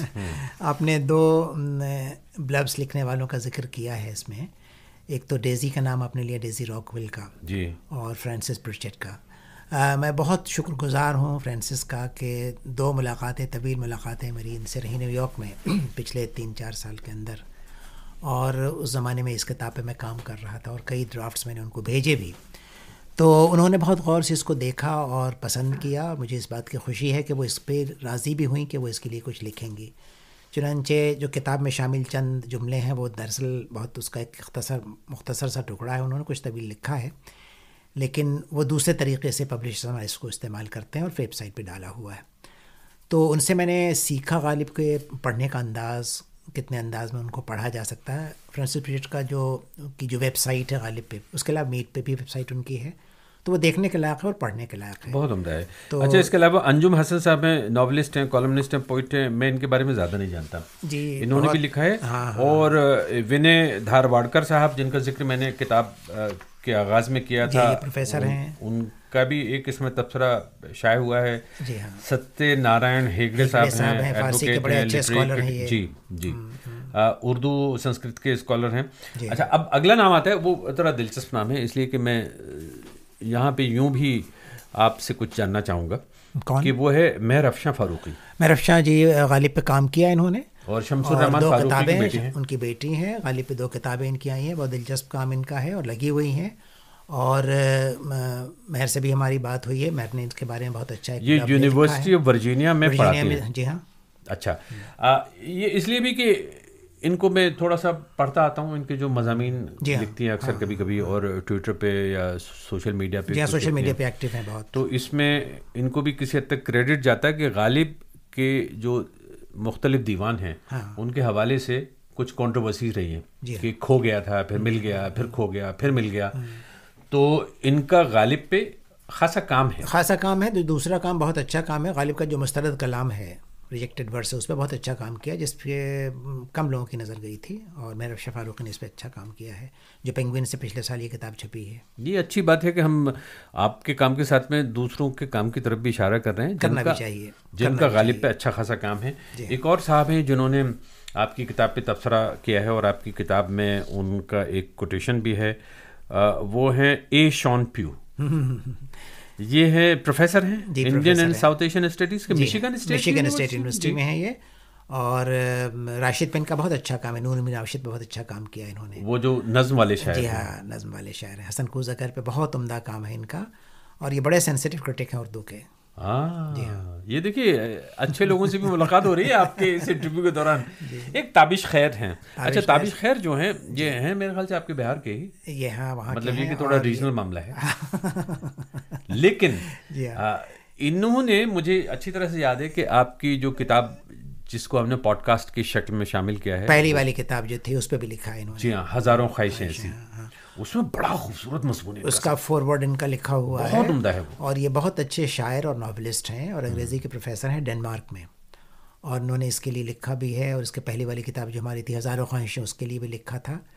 تو چونکہ خود شاعر ہیں اس لیے وہ شاعری کو اچھی طرح سمجھتے بھی ہیں. اس میں بڑی دلچسپ باتیں انہوں نے کہی تھی. اس میں یہ بھی تھا کہ جیسے اردو میں کیا روایت رہی ہے, ایک بات میرے ذہن میں ابھی تک کہیں نہ کہیں اٹکی ہوئی ہے کہ جو بنیادی طور پہ جب اشعار سامنے آئے ہیں تو ان میں یہ کوما ووما کچھ نہیں ہوتا. یہ بہت اہم بات کہی ہے تابش نے, اس لیے کہ ہمارے ہاں یہ جو اعراب کا معاملہ ہے نا وہ نہیں ہے, اور اس کی وجہ سے اعراب مطلب یہ کہ زیر زبر پیش جو ہوتا ہے وہ نہیں ہے. اس کی وجہ سے ہوتا ہے کہ کئی بار ہم شعر کو بھی غلط پڑھ جاتے ہیں اور اس طرح سے پڑھتے ہیں جو نہیں پڑھنا چاہیے, اور معنی بدل جاتے ہیں.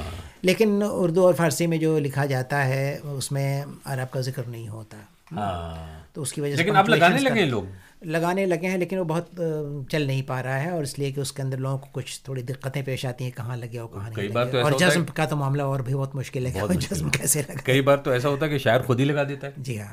آپ کی کتاب میں اور غالب کے دیوان میں جو سب سے پہلا شعر ہے وہ ہے نقش فریادی ہے کس کی شوخی تحریر کا.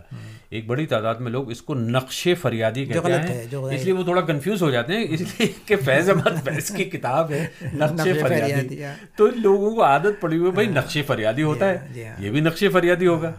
لیکن یہ ہے نقش, اس میں اضافت نہیں ہے, ماترا نہیں ہے کسی بھی طرح کی, صرف نقش پہ رک جاتے ہیں. نقش فریادی ہے کس کی شوخی تحریر کا. جی آپ کچھ کہہ رہے تھے. میں یہ کہنا چاہ رہا تھا اس سلسلے میں کہ غالب کے دیوان پہ اگر آپ نظر ڈالیے, خاص طور پہ دلی سے جو غالب اکیڈمی ہے, غالب انسٹیٹیوٹ ہے, اس نے کتاب چھاپی ہے غالب, اس پہ آپ دیکھیے گا کہ اس میں زیر زبر لگا ہوا ہے.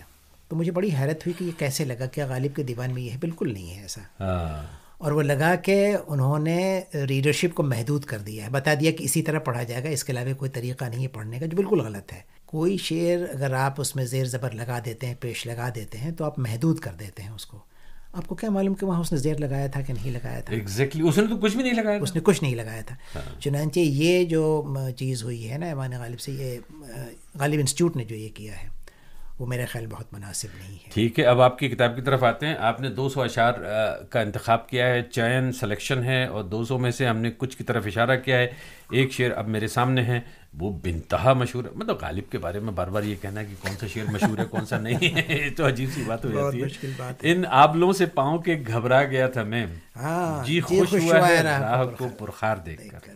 ان آبلوں سے پاؤں کے گھبرا گیا تھا میں, جی خوش ہوا ہے راہ کو پرخار دیکھ کر. اب بتائیے کوئی ایسا شخص ہوگا کہ وہ اس کے پیر میں چھالے ہیں, یہ جو بظاہر جو مطلب نکل کے آتا ہے اس کے پیر میں چھالے ہیں, اور اچانک اس نے سامنے نظر ڈالی, لمبا سفر طے کرنا ہے, دیکھا پتہ چلا راستے میں کانٹے ہی کانٹے ہیں, اور وہ کہہ رہا ہے واہ واہ مزہ آ گیا.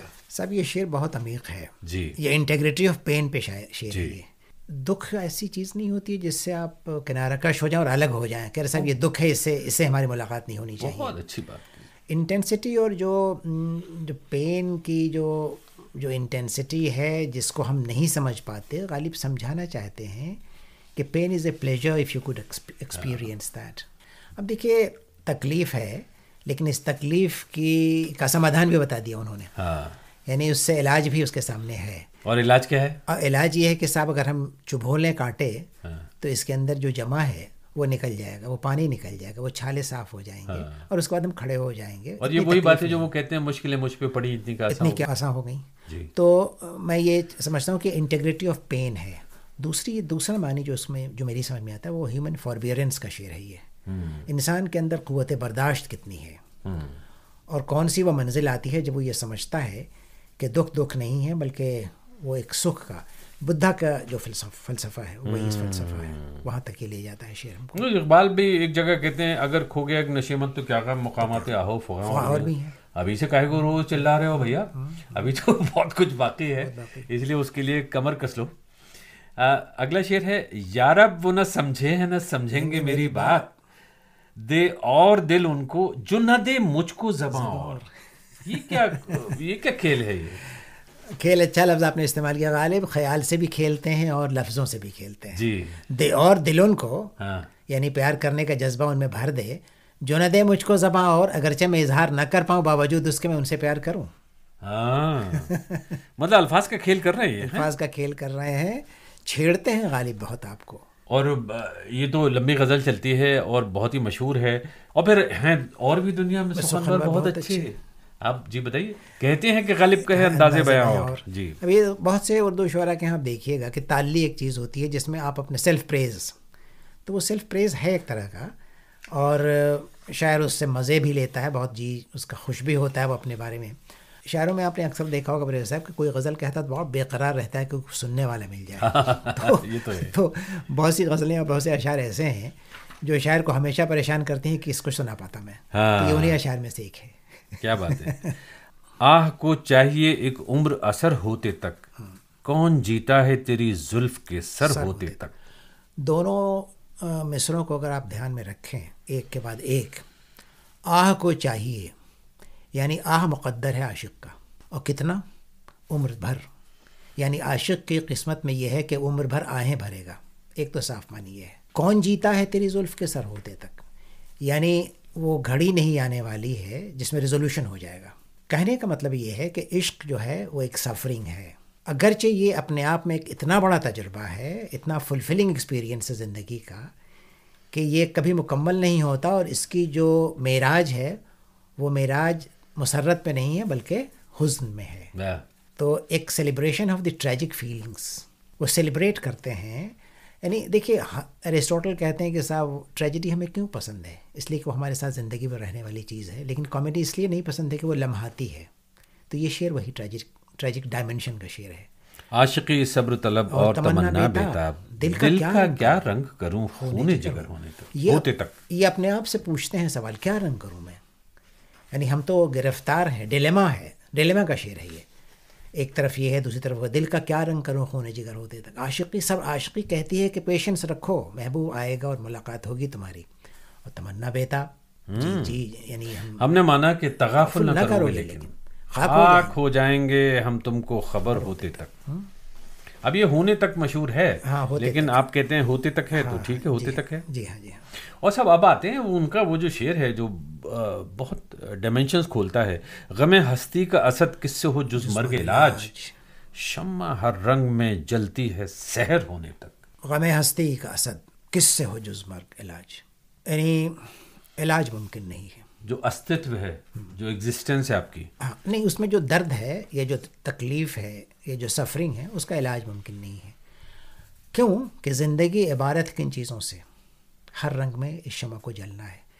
اب دیکھیے جو اصل بات ہے وہ یہ ہے, اس کی طرف دھیان نہ کم جائے گا جی, اس کی طرف دھیان لے جاتا ہوں میں آپ کا, کہ زندگی شمع سے کمپیئر کیا گیا یہاں پہ, اور شمع جو پگھلتی جاتی ہے. شمع تیری عمر طبعی ہے ایک رات, تو وہ پگھلتی جاتی ہے, اور صبح ہوتے تک یا اس کے پہلے تک ہو سکتا ہے کہ اس کی زندگی ختم ہو جائے اور اندھیرا چھا جائے ایک بار پھر. تو اس لحاظ سے اگر آپ دیکھیں کہ یہ کس طرح ایک میٹافر ہے زندگی کا, جو پگھلتی جاتی ہے, زندگی جو ہمیشہ قائم و دائم رہنے والی نہیں ہے, اس کا سلسلہ ہے یہ شعر.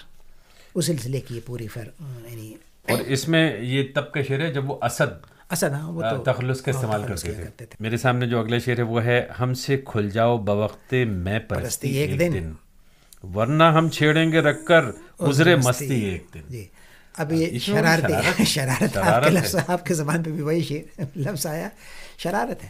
غالب تو شرارت کرتے ہیں نا, غالب نوٹی ہے ہمیشہ, وہ فلسفی تھوڑی ہے, وہ نوٹی ہے, وہ مکمل انسان ہے.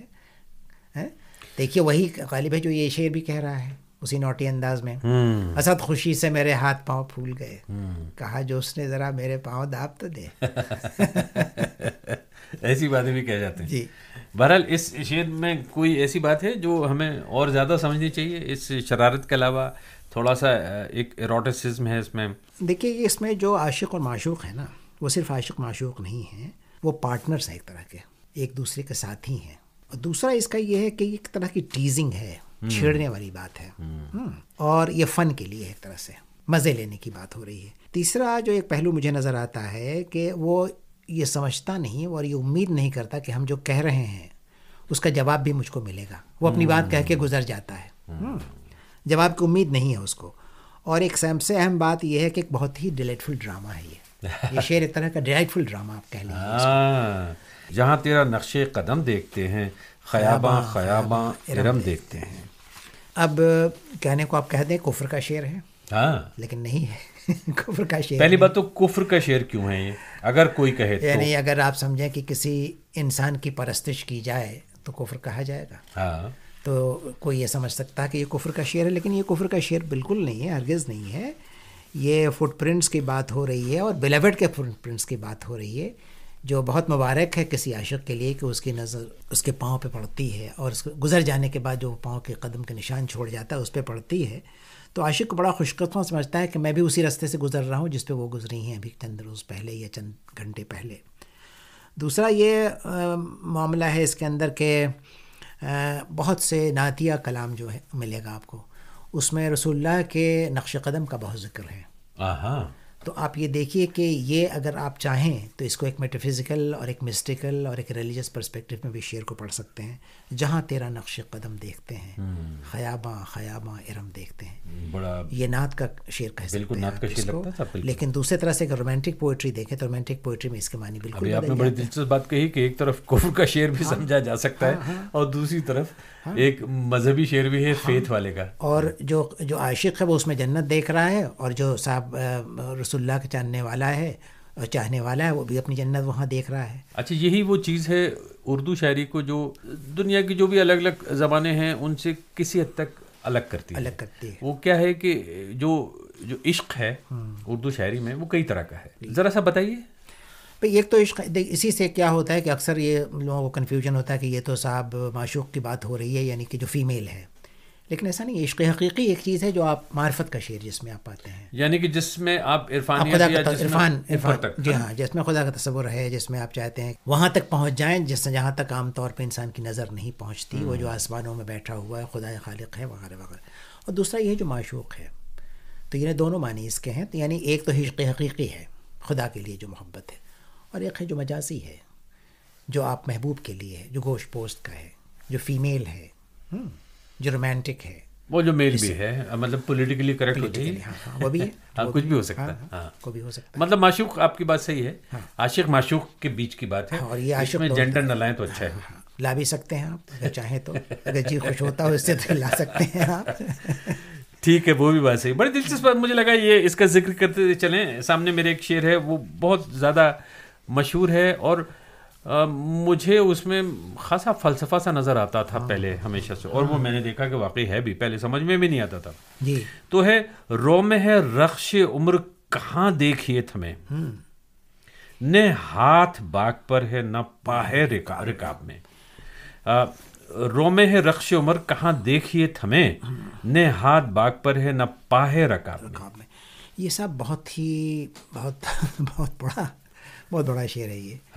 اور یہ آپ اس میں جو میٹافر ہے مین، اب جو رخش عمر ہے، اسٹیلین ہے جی، رخش عمر ایک، یہ معمولی گھوڑا نہیں ہے، اسٹیلین کہتے ہیں انگریزی میں اس کو. بہت خوبصورت، بہت باوقار، بہت طاقتور وہ گھوڑا ہے، اور وہ از رننگ گیلوپنگ. ٹاپ جو اس کی ہے نا وہ بڑی شاندار ہے، اس کی جو آواز اٹھتی ہے. تو یہ عمر جو ہے یہ اس کے برابر ہے. واہ. لیکن یہ معلوم نہیں کہ یہ کہاں تھمے گی. ہے بہت جوان مرد اور سڑک اس کے سامنے کھلی ہوئی ہے، ٹپ ٹپ کی آواز آ رہی ہے، اور یہ کہتا ہے کہ زندگی اس طرح کی ہے کہ صاحب بے اختیار ہم جی رہے ہیں اس کو، اور یہ سفر اتنا لمبا ہے کہ معلوم نہیں کبھی ختم بھی ہوگا کہ نہیں، اور جی چاہتا ہے کہ کبھی ختم نہ ہو. تو دوسرے مصرے میں کہا نہ ہاتھ باغ پہ ہے نہ پاہے رکاب میں، بے اختیار ہیں ہم. تو زندگی جینا، بے اختیار جینے کی تعریف ہے یہ. اور کس طرح زندگی کو ہم انجوائے کر، ایک طرح کا ایڈونچر ہے. Life is an adventure. Discourse ہی نہیں ہے، فلسافیکل ڈسکورس ہی نہیں ہے. لائف ایک ایڈونچر ہے ان کے لیے. اور وہ ایڈونچر جو غالب کریٹ کرتے ہیں وہ ایک اسٹیلین، ایک گھوڑے سے، رخش عمر، جس کو رخش عمر کہتے ہیں وہ. اور جو ہمارے جینے کا فلسفہ ہے، یعنی زندگی کس طرح سے جی جائے، یا زندگی کے بارے میں آپ کیا ٹیک ہو سکتا ہے. یہ جیسچر کا شعر ہے، بہت جیسچر ہے اس کے اندر. اس کے اندر آپ کے یعنی آواز ہے اس کے اندر. اس کے اندر آپ کے ہاتھ اٹھتے ہیں اور ہاتھ گرتے ہیں. رو میں ہے رخش عمر. آپ اس کو یوں بیٹھ کے نہیں پڑھ سکتے، چپ چاپ تلاوت نہیں کر سکتے اس شعر کا. اس شعر کو آپ کو ایک انداز سے پڑھنا ہوگا. یہ شعر آپ سے خاص آواز کی امید کرتا ہے. بہت عمدہ. میرے سامنے شعر ہے، سب کہاں کچھ لالا و گل میں نمایاں ہو گئیں، خاک میں کیا صورتیں ہوں گی کہ پنہا ہو گئیں. عام طور پر اوبیچوری کا جب موقع آتا ہے کسی کے دنیا سے جانے پہ عام طور پہ یہ شعر پڑھا جاتا ہے, اور میں دعوی سے کہہ سکتا ہوں کہ غالب کے جانے کے بعد سے یہ شعر مطلب ہر روز جہاں بھی اردو بولنے والے اور پڑھنے والے موجود ہیں اس شعر کو کہیں نہ کہیں کسی نہ کسی طرح سے دہراتے ہوں گے. خود غالب کے لیے کہا گیا ہے, شعر کا بار بار استعمال ہوا مضامین میں, لوگوں نے کہا ہے سب کہاں کچھ لالا و گل میں بہت سے اشعار ہیں, بہت سے شعراء ہیں, کچھ ہی رہ گئے ہیں باقی جن کا ذکر ہمیں کرنا ہے ہمیشہ اور ہر وقت اور ہر زمانے میں. تو خاک میں کیا صورتیں ہوں کہ ہم ہیں ان چند لوگوں میں جن کی صورتیں ہیں اور جو دیکھی جائیں گی. خاک میں کیا صورتیں ہوں گی جو پنہا ہو گئی. یہ ہے جی پنہا ہو جانا, لیکن وہ پنہا ہونا نہیں ہے, وہ دراصل پنہا ہونے میں اس کا اجاگر ہونا ثابت ہوتا ہے. بہت سی چیزیں جو آپ کی نظروں کے سامنے اجاگر ہوتی ہیں کن شکلوں میں اجاگر ہوتی ہیں؟ Physically and emotionally. نہیں, کہیں لالا, کہیں گل, کہیں پھول. اگر فرض کرو باغ میں ہی جا رہے ہیں آپ, باغ کی ہی سملی کو اگر ہم لیں گے, تشبیہ کو لیں گے, تو پتہ چلا طرح طرح کے پھول ہیں کن کن شکلوں میں. قبرستان خاص طور پہ یہاں انگلینڈ میں نے دیکھا ہے اس قدر عمدہ پھول لگائے جاتے ہیں آس پاس, باہر کے موسم میں کھلتے ہیں طرح طرح کے, آس پاس میں بڑی رونق ہوتی ہے پھولوں کے دم سے. اس میں معنی کی ایک اور سطح کھلتی ہے. جی, ایک پھول وہ ہے جس کو آپ قبرستان میں دیکھتے ہیں, اور وہی پھول وہ ہے جو آپ گلشن میں بھی دیکھتے ہیں. اب شعر کے معنی دیکھیے, بتائیے. جی دیکھیے, سب کہاں کچھ لالا و گل میں نمایاں, قبرستان میں اور اس گلشن میں جہاں یہ پھول کھلا ہوا ہے, دونوں جگہ موجود ہے. یہ دیکھیے کتنا عمیق شعر ہے, یہ کتنا گہرا شعر ہے. اور دوسرے مصرے میں اس کی وضاحت اور ہوتی ہے, خاک میں کیا صورتیں ہوں گی جو پنہا ہو گئیں. کیسے کیسے لوگ چھپے ہوئے ہیں, زمین میں چھپے ہوئے ہیں لوگ, اور اسی زمین پہ جہاں ایک گل بھی کھلا ہوا ہے. بھائی دیکھیے یہاں پہ ایک جو لندن میں ایک سیمیٹری ہے, قبرستان ہے, اس میں کارل مارکس کی قبر ہے. ایک بڑی تعداد میں لوگ وہاں جاتے ہیں اور مطلب عقیدت سے سر جھک جاتا ہے. اس کے علاوہ اور بھی جو بھی بہت سارے, میں یہاں انگلینڈ کی بات کر رہا تھا, اور ایک روٹین ہے, اور یہی نہیں بلکہ دنیا کے کونے کونے سے لوگ آتے ہیں اور وہاں جاتے ہیں. صحیح بات ہے. اور وہاں میں سمجھتا ہوں کہ اگر یہ شعر لکھ دیا جائے, یہ شعر کس قدر مناسب ہے. بہت مناسب ہے. دیکھیں شعر کی خوبی پرویز صاحب یہی ہے نا کہ وہ کتنے معنی اس کے ہیں اور کہاں کہاں اس شعر کا استعمال ہوتا ہے. جی صاحب, اگلا شعر. نیند اس کی ہے, دماغ اس کا ہے, راتیں اس کی ہیں, تیری زلفیں جس کے بازو پر پریشاں ہو گئیں. یہ صاحب ایک تصویر ہے, یہ ایک پکچر ہے. واہ, ایک پینٹ, یہ پکچر, یہ ایک پینٹنگ ہے جی. اور آپ اس شعر کو سمجھنا چاہیے میرے خیال میں. رنگوں پہ, کینوس پہ پھیلا ہوا رنگ ہے, اس میں فگر ہے, اس میں ایک بولنے والا ہے, اس نے ایک تصویر بنائی ہے, اس کو وہ دیکھتا ہے اور ہمیں بھی انوائٹ کرتا ہے کہ آ کے دیکھو. وہ کہتا ہے کہ تیری زلفیں جس کے بازو پہ پریشاں ہو گئیں.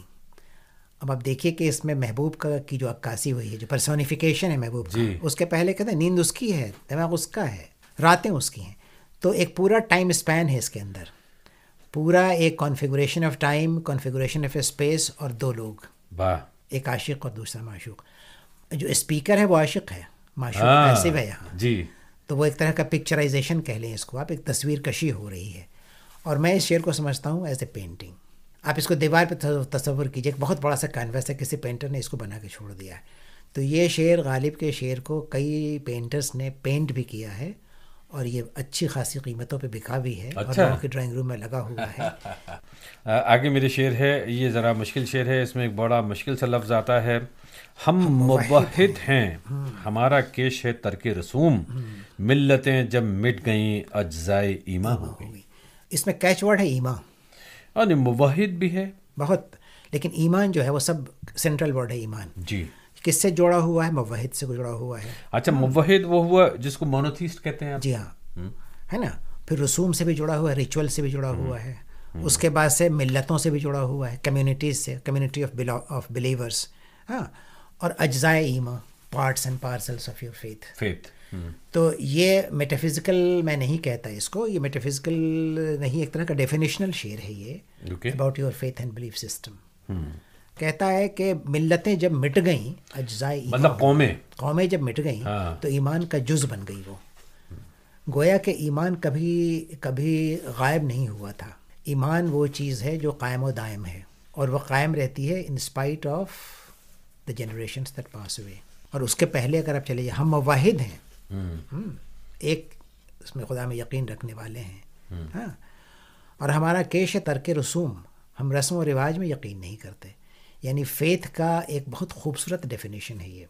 فیتھ کتنی بڑی چیز ہے اس کو یہ بتانا چاہتے ہیں، اور اس کو دوسرے مصرے میں اور آگے لے جاتے ہیں اس خیال کو. وہ کہتے ہیں کہ جب ملتیں، جن کو الگ الگ ملتیں ہیں، جو کمیونٹیز ہیں ماننے والوں کی، جو پوری ایک کا جو گروپ ہے، یہ سب جب ختم ہو جاتی ہیں تو پھر ایمان باقی برجا رہ جاتا ہے. تو جو کرنل ہے وہ ہے فیتھ. وہ ہے. اب آگے جو شعر ہے میرے سامنے وہ ایسا ہے جس کو اسکولوں میں بھی پڑھایا جاتا ہے. میرے خیال سے غالب کی جو پہلی دوسری غزلیں پڑھائی جاتی ہوں گی کہیں پہ بھی، ان میں یہ غزل ضرور شامل ہوتی ہے. دل ہی تو ہے نا سنگ و خشت، درد سے بھرنا آئے کیوں، روئیں گے ہم ہزار بار، کوئی ہمیں ستائے کیوں. بڑا نوٹی ہے یہ محبوب. میں ایک بار بتا بھائی ہم تو روئیں گے، ستانے دیجیے ستانے والے کو، روئیں گے ہم ہزار بار، کوئی ہمیں ستائے کیوں. ہاں. تو اور پہلا والا جو مصرع اس میں دیکھیے کہ دل ہی تو ہے نا سنگ و خشت، اینٹ پتھر تو نہیں ہے دل. ہاں اینٹ پتھر نہیں ہے. اور ہم روئیں گے، آپ ہمیں ستائیے گا، ہم روئیں گے بھی. ایک بہت معصوم سا اظہار ہے عشق کے جذبے کا، بہت معصومانہ اظہار ہے یہ. جی. اور اس میں ایک بار میں مہندی حسن صاحب جو مشہور غزل گائک رہے ہیں ان کا انٹرویو کر رہا تھا، تو میں نے کہا کہ جو سب سے مشکل ہوتا ہے آپ کے لیے کیا ہوتا ہے گانا، تو انہوں نے سمجھانے کی کوشش یہ کی کہ وہ تب ہوتا ہے جب کوئی لفظ ایسا ہوتا ہے کانسوننٹ پہ آ کے اٹک جائیں آپ، اور اس پہ آپ تان نہیں لے سکتے، مزہ بھی نہیں آتا. اور اس میں انہوں نے کہا جیسے خشت، انہوں نے کہا دل ہی تو ہے نا سنگ و خشت، خشت پہ روکنا پڑے گا. اب خشت پہ یہ نہیں گا تاکہ آگے آپ گا نہیں سکتے، میوزیکلٹی نہیں ہے وہاں پہ.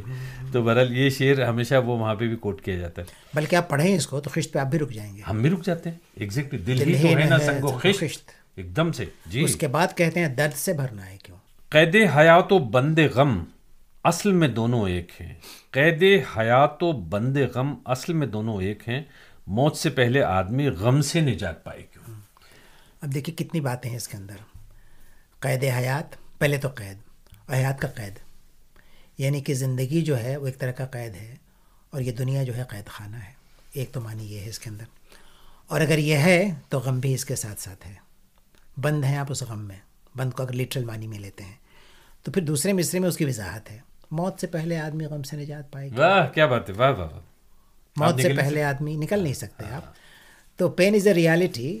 تو یہ پین کا ریجیکشن نہیں ہے، پین کا ایکسیپٹنس ہے. یہ میں آپ کو ایک چھوٹی سی بات بتاتا ہوں کہ میں کبھی اپنے جی پی کے یہاں گیا، جو ڈاکٹر ہے اس نے کچھ کہا کہ بھئی آپ کی یہ تھوڑی سی پرابلم ہے، یہ تکلیف آپ کی نئی شروع ہو گئی ہے. پرانی بات ہوگی اس کو. تو میں گھبرا گیا، اس لیے کہ میں نے تو مطلب مجھے لگا کہ یہ مجھے بیماری کیسے ہو سکتی ہے. اس نے کہا آپ کو آرتھرائٹس ہے. اب مجھے بڑی تعجب کی سی بات لگی کہ مجھے کہاں سے یہ ہو سکتا ہے. اور یہ اور میں نے کہا یہ تو کوئی خراب سی بیماری ہوتی ہے. مطلب اس زمانے میں میرے ذہن میں تصور یہ تھا. تو اب میں کیا کروں، ہاتھ پہ میرے پھول گئے. اس نے مسکراتے ہوئے مجھے دیکھا اور اس کا ایک ہی جملہ تھا، now you have to learn to live with it. بولتے ہیں ڈاکٹر سے، ہے نا. یہ بہت غضب کی بات ہے کہ صاحب ہو گیا. وہی تو ہے یہ دوسرا مصرع. ایگزیکٹلی. اچھا اس میں ایک تھوڑا سا لطیفہ بھی ہے. یہ وہ مہدی حسن صاحب کے حوالے سے یہ مذاق میں آتا ہے کہ کچھ لوگ کہتے ہیں کہ یہ قید حیات و بند غم اصل میں دونوں ایک، چاروں ایک ہیں. یہ چاروں پڑھتے ہیں لوگ بھائی، قید و حیات و بند و غم. اب یہ زیر زبر والا معاملہ ہے، اس کو ذرا سا بھی اگر آپ غلط پڑھ جائیں تو یہ پھر چار ہو جاتے ہیں، 2 سے 4 ہو جاتے ہیں. قید و حیات. لیکن قید حیات و بند غم دیکھیے کیا ہے. قید حیات و بند غم اصل میں دونوں ایک ہیں، موت سے پہلے آدمی غم سے نجات پائے کیوں. غالب کو جب پڑھایا جاتا ہے، مجھے یہ اس لیے یاد ہے کہ اسکول میں اور کہیں یونیورسٹی وغیرہ میں جب بھی ہوتا ہے اس شعر کو ضرور پڑھایا جاتا ہے. یہ شعر جو ہے بڑا لٹریری بھی ہے اور بڑا اکیڈمک بھی ہے. علاوہ اس کے پڑھنے کا انداز بھی بتاتا ہے یہ شعر. جی کہ اس کو صحیح سے پڑھو ورنہ گڑبڑ ہو جائے گی ساری. یہ بھی ہے کہ ورنہ 4 ہو جائیں گے. اچھا اب دیکھیے کیا ہے کہ میں ذرا سا تھوڑا سا تیزی سے لینا چاہتا ہوں. میری بھی مجبوری وہی آگے جو آپ کے سامنے آتی ہے. 112 نمبر پہ ایک شعر ہے، غنچۂ ناز شگفتہ کو دور سے مت دکھا کے یوں، بوسے کو پوچھتا ہوں میں منہ سے مجھے بتا کے یوں. بوسے کو پوچھتا ہوں میں منہ سے مجھے بتا کے یوں. دیکھیے یہ اسٹائل کا شعر ہے. یہ کس طرح اسٹائل کا شعر ہے ایسے سمجھیں. خیال چھوڑ دیجئے. اچھا. مانگ رہے ہیں وہ بوسا مانگ اور رہے ہیں، کس اسٹائل سے مانگ رہے ہیں، بوسا مطلب کس؟ کہتے ہیں کہ ہم کو بتا تو دو کہ ایسے مانگتے ہیں بھائی، تو معنی یہ ہے کہ آؤ کر لو اور ہمیں دے دو بوسا، اور تم یہ صرف نہ بتاؤ کہ بوسے کو پوچھتا ہوں میں مجھ سے، مجھے بتا کہ یوں ایکچولی آؤ ہمارے پاس اور میرے ہونٹوں کو چوم لو تاکہ میں سمجھوں کہ اسے بوسا کہتے ہیں. اور تھوڑی ٹریننگ چاہتے ہیں، ٹریننگ پیار محبت میں. اور یہ بہت، میں اس کو بہت پلیزنٹ شعر سمجھتا ہوں، یہ بہت پلیزنٹ شعر، شوخی بہت ہے اس میں، بہت شوق شعر ہے یہ، اور بہت پلیزنٹ شعر ہے یہ، اور اس کے اندر ایک طرح کی شرارت بھی ہے. غالب کہ دراصل کیا ہے کہ جو طرح طرح کے رنگ ہیں ان میں ایک رنگ یہ بھی ہے کہ غالب فلسفہ ہی نہیں ہے، غالب عرفان معراج ان سب کی باتیں نہیں ہیں، نعت یا حمدی انداز میں بھی بہت ساری باتیں کہہ رہے ہیں، لیکن وہ ایسی بات بھی کہہ رہے ہیں جیسے کہتے ہیں ہاڑ ماس کے پتلے ہیں غالب، ایک انسان ہے اور ان کا دل دھڑکتا ہے اور وہ شدت جذبات میں بہت ساری چیزیں کر جاتے ہیں، وہ جوا بھی کھیل جاتے ہیں، شراب بھی پی جاتے ہیں، سب ہے، اور بھی بہت ساری چیزیں، مکمل انسان کی پوری تصویر ہے کہیں نہ کہیں. شعر سنیے سب، یہ فتنہ آدمی کی خانہ ویرانی کو کیا کم ہے، ہوئے تم دوست جس کے دشمن اس کا آسماں کیوں ہو. اب یہ جو دوسرا مصرع ہے یہ تو میں سمجھتا ہوں ہر دوسرے تیسرے دن کہیں نہ کہیں سنایا جاتا ہے، پڑھا یہ صاحب بہت ہی کنٹمپریری پولیٹکس کا شعر ہے یہ. ہاں بالکل، ہوئے تم دوست جس کے دشمن اس کا آسماں کیوں ہو. محبوب کے بارے میں بھی ہے، کسی سیاستداں کے اور بارے یہ میں سو بھی کالڈ ہے، ایڈوائزر کے بارے میں بھی ہے. جی ہاں. تو یہ تو ہے اس شعر کے. شعر دیکھیے، شعر کی خوبی تو وہی ہے کہ وہ کئی معنی اس کے ہوں اور کئی طرح سے اس کو سمجھا اور پڑھا جائے. آپ کس طرح سے اس کو آگے لے کے اب چلتے دیکھیے یہ فتنہ آدمی کی خانہ ویرانی کو کیا کم ہے، بنیاد ہے فتنہ، اور فتنہ کم نہیں کس طرح کہ ہوئے تم دوست جس کے دشمن اس کا آسماں کیوں ہو. یہ لیفٹ ہینڈڈ کمپلیمنٹ ہے کہ تم دراصل اگر دوست ہو جاؤ کہ ہمارے تو پھر کسی دشمن کی ضرورت نہیں ہے. تو ہم مذاق میں اکثر یہ کہتے ہیں کہ بھائی وہ آپ کے بارے میں اگر تعریف کرنے لگے ہیں تو پھر آپ کا خاتمہ ہو گیا، خاتمہ بالخیر. یعنی اگر وہ یہ کہہ رہے ہیں تو پھر آپ سمجھیے کہ آپ اپنی منزل پہ پہنچا دیے گئے. تو سیریس بھی شعر ہے لیکن پھر بہت لائٹ ہارٹ. اور میں سمجھتا ہوں کہ ہر شخص کو یہ شعر یاد بھی کر لینے چاہیے. اس میں کیا ہے کہ کچھ شعر ایسے ہیں جن کو آپ ایک بار کہہ دیں نا تو پھر آپ کو بہت زیادہ کہنے کی ضرورت نہیں پڑتی. دیکھیے شعر کی خوبی تو یہی کہ پرووربل ہوتا ہے، وہ واہ ضرب الاصل کی طرح سے ہوتا ہے شعر. یعنی آپ نے ایک شعر پڑھا اور پوری تفسیر ہو گئی زندگی کی، بالکل ہو گئی. اب آگے دیکھیے شعر ہے، اب یہ غالب ریورنٹ ہو رہے ہیں، بالکل الگ ہی طرح سے اپنی بات کہہ رہے ہیں. اور اب تک ہم یہ کہہ رہے تھے شوق ہیں، چنچل ہیں، یوں ہیں، ایسی باتیں کہہ دیتے ہیں، دل کی بات کہہ دیتے ہیں. مسجد کے زیر سایہ خرابات چاہیے، مسجد کے زیر سایہ خرابات چاہیے، بھوں پاس آنکھ قبلہ حاجات چاہیے. بھوں کہتے ہیں بھوں پاس آنکھ قبلہ حاجات چاہیے. یہ کہاں گھما رہے ہیں؟ اب دیکھیے ٹیکنیک دیکھیے شعر کی، اگر آپ آرٹسٹری دیکھیں اس کی، پہلے مصرے میں ہے مسجد اور خرابات، کانٹراسٹ، ٹھیک ہے، اور دوسرے مصرے میں کمپلیمنٹریز کیا چیز ہے دونوں؟ بھوں اور آنکھ. بھوں کا تصور آنکھ کے بغیر نہیں، آنکھ کا تصور جی ہاں، تو اس کا تصور اس کے بغیر نہیں، دونوں ایک دوسرے کے لیے لازم. تو جس طرح سے آنکھ اور بھوں لازم ملزوم ہے، اسی طرح شراب خانہ اور مسجد بھی ہے. مسجد کے زیر سایہ خرابات چاہیے، بھوں پاس آنکھ قبلہ حاجات چاہیے. ریفرنس کا شعر بھی ہے. آپ یہ کہہ رہے ہیں کہ بظاہر ریفرنس کا شعر ہے، مطلب یہ کہ آپ تھوڑا سا چیلنج کر رہے ہیں، کہیں نہ کہیں جو بھی فیتھ ہے اس کا مذاق اڑا رہے ہیں، چیزوں کا، ایمان کا، دھرم کا، ایٹسٹرا ایٹسٹرا، لیکن اس کے علاوہ بھی کچھ اور ہے. دیکھیے ایک معنی تو صاف یہ سمجھ میں آتا ہے کہ یہ وہی خدا ہے جس نے مسجد بنائی ہے، جس میں سمجھتے ہیں ہم یہ کہ وہ قیام کرتا ہے نا. یہ وہی خدا ہے جس نے میخانے کبھی بنیاد شاید ڈلوائی ہوگی، وہیں اینٹ گارے سے بنا ہوگا، وہ وہیں جاتے ہوں گے لوگ. وہ شعر آپ کو یاد ہوگا جس میں وہ کہتے ہیں کہ سب میخانے میں جا رہا تھا اور وہ شیخ نکل رہا تھا. کہاں میخانے کا دروازہ غالب اور کہاں وائز، پر اتنا جانتے ہیں کل وہ جاتا تھا ہم نکلے، کہ ہم نکلے. تو کہاں میخانے کا دروازہ غالب اور کہاں وائز، پر اتنا جانتے ہیں کل وہ جاتا تھا کہ ہم نکلے. اب یہاں بھی دونوں ڈائیکوٹمی ہے، یہ وہی ڈائیکوٹمی یہاں بھی ہے جو دوسرے مضمون میں یہاں پہ شامل آیا ہے کہ مسجد کے زیر سایہ خرابات دونوں ہیں. کو ایگزسٹنس، فلسفی آف کو ایگزسٹنس کا شعر ہے یہ. کوئی چیز دنیا میں pure white and pure black نہیں ہے، مسجد بھی اور زیر سایہ خرابات بھی ہیں. بہت دلچسپ بات کہہ رہے ہیں آپ. تو یہ وہی خدا کی زمین ہے جس میں دونوں ہیں اور ساتھ ساتھ ہیں. بہت سیکولر شعر ہے یہ، بہت سیکولر شعر ہے. آگے شعر سنیے سب. میں سے غرض نشاط ہے کس روح سیاہ کو، یہ مجھے بہت پسند ہے. ایک گونا بے خودی مجھے دن رات چاہیے. میں سے غرض نشاط ہے کس روح سیاہ کو، ایک گونا بے خودی مجھے دن رات چاہیے. یہ جو دوسرا مسئلہ ہے نا، میں سے آگے کی بات ہو گئی ہے. میں سے کیا حاصل ہوتا ہے؟ بے خودی. لیکن یہ کہتے ہیں کہ میں سے نہیں ہوتا. بے خودی ہمیں کسی اور طریقے سے حاصل ہوتی ہے. ایک گونا بے خودی مجھے دن رات چاہیے، جو میں سے نہیں ملے گی، کسی اور، یہ فکر سے ملے گی مجھے. مطلب وہ شراب والی بات نہیں ہے. شراب تو بہت معمولی ہے اس فکر کے لیے.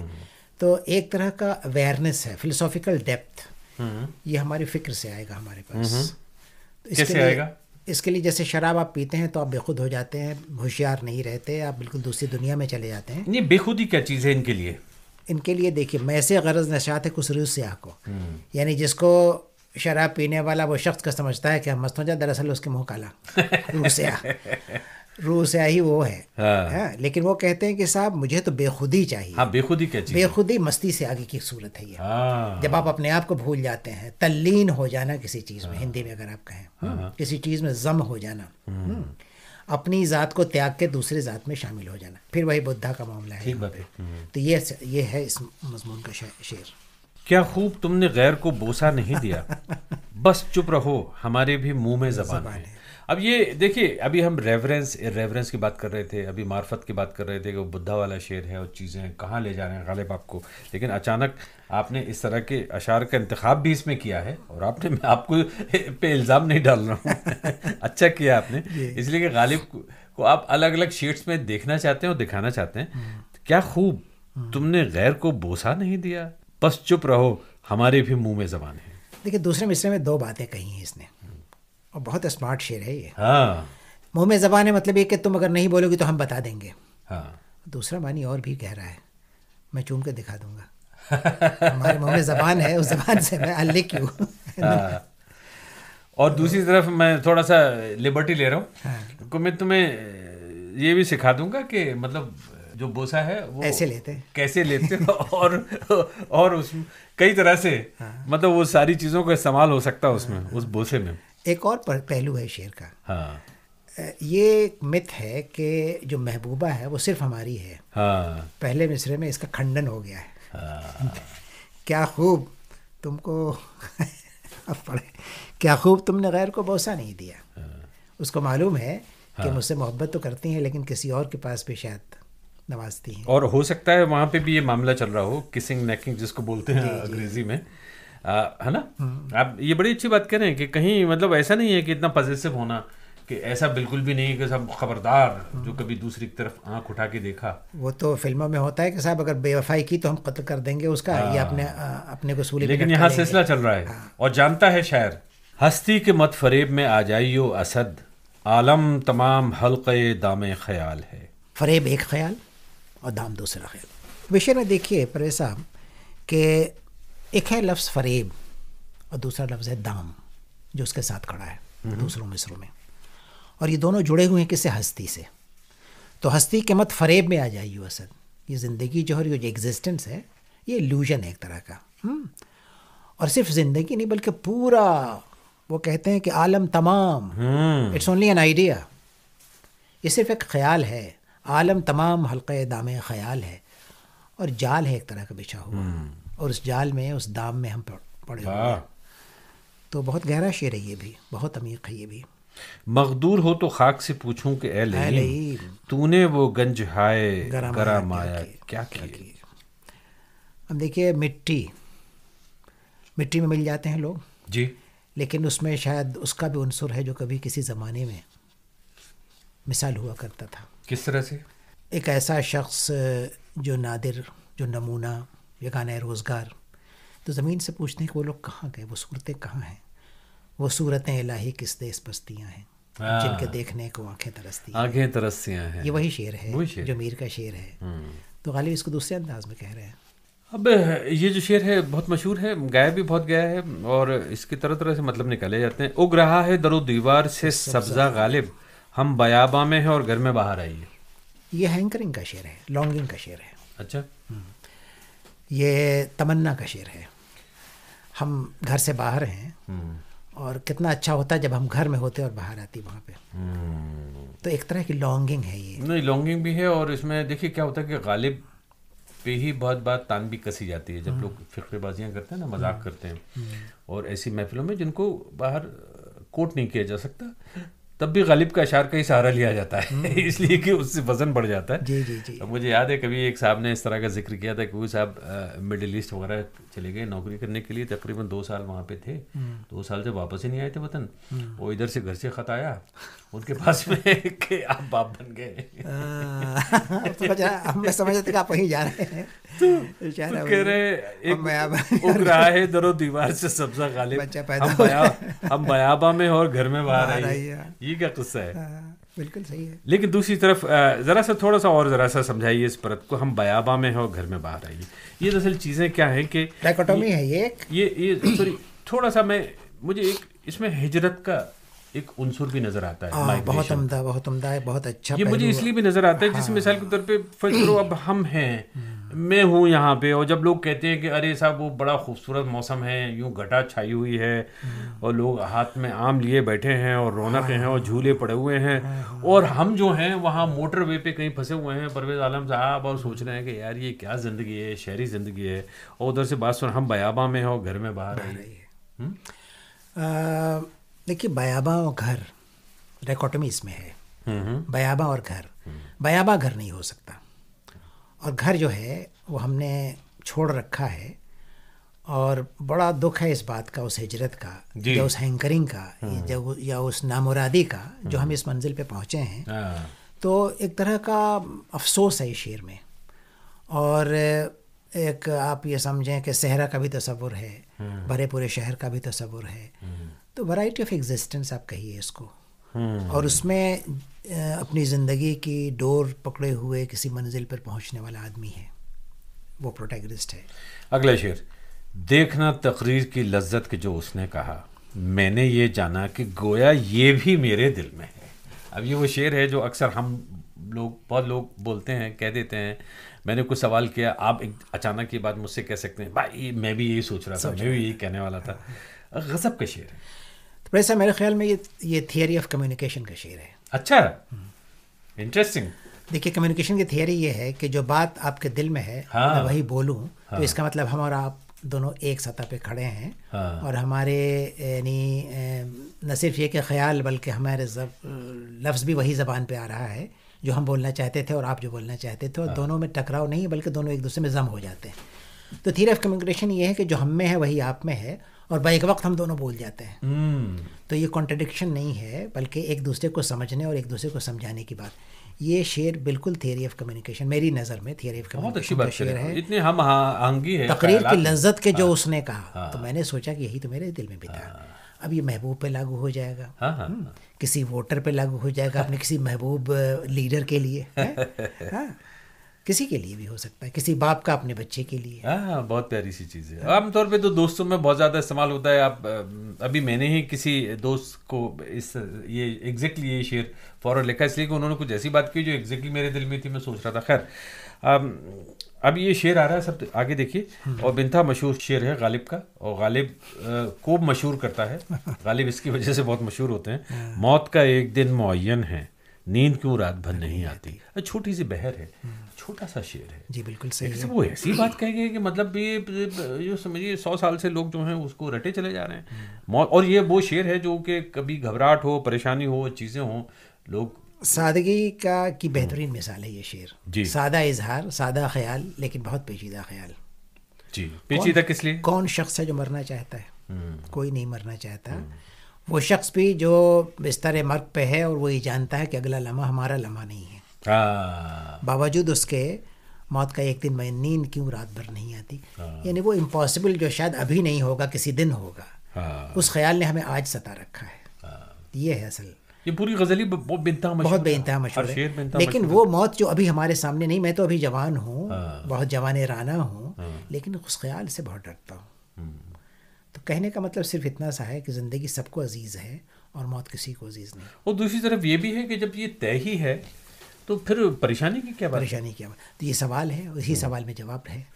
میں نے ایک نفسیات پہ سائیکیٹری پہ سیریز کی تھی پروفیسر سلمان اختر صاحب کے ساتھ. اس کا ٹائٹل یہی تھا اس سیریز کا, نیند کیوں رات بھر نہیں آتی. تو اس میں وہ سارے ایشوز جو آپ کو پریشان کرتے ہیں, جس میں پینک اٹیک ہے, اچانک گھبرا جاتے ہیں, سب کچھ آتا ہے اس کے اندر, آبسیشن ہو جاتا ہے, 50 چیزیں ہو جاتی ہیں. دیکھیے اگلا شعر آ رہا ہے آپ کے, جب کہ تجھ بن نہیں کوئی موجود پھر یہ ہنگامہ ہے خدا کیا ہے. God is the ultimate reality, اور اس کا کوئی ثانی نہیں ہے, وہ ایگزسٹ کرتا ہے. ایک خیال تو ہے اس کے اندر. یہ خیال کس کا ہے؟ ایک مونوتھیسٹ کا ہے جو خدا میں یقین رکھنے والا ہے. یہ خیال ہے. اور who believes in the unity of gods. ممکن ہے کہ کئی خدا ہوں لیکن سب ایک طرح سے یونائٹڈ ہیں, سب ایک ہیں. تیسرا خیال یہ ہے کہ صاحب ایک لبرلزم کا بھی معاملہ ہے اس کے اندر, بہت لبرل ہے. یہ شعر کہنے والا بہت لبرل ہے, سننے والا چاہتا ہے کہ اسی لبرلزم کا میں ہاتھ بٹائے اس کا. یہ ان لوگوں کی تنقید بھی ہے جو ریئل اور ان ریئل کے درمیان فرق کرتے ہیں, حقیقت اور جو حقیقت نہیں ہے اس کے درمیان. اور یہ بھی کہتا ہے یہ شعر کہ چونکہ کوئی اور خدا نہیں تو خدا بس ایک ہے. میں اگلے شعر کی جانب آتا ہوں, اس لیے کہ تو بہت آگے بھی غالب کے ہر شعر پہ بہت تفصیل سے بات ہو سکتی ہے. آتے ہیں غیب سے یہ مضامیں خیال میں, غالب سریر خامہ نوائے سروش ہے.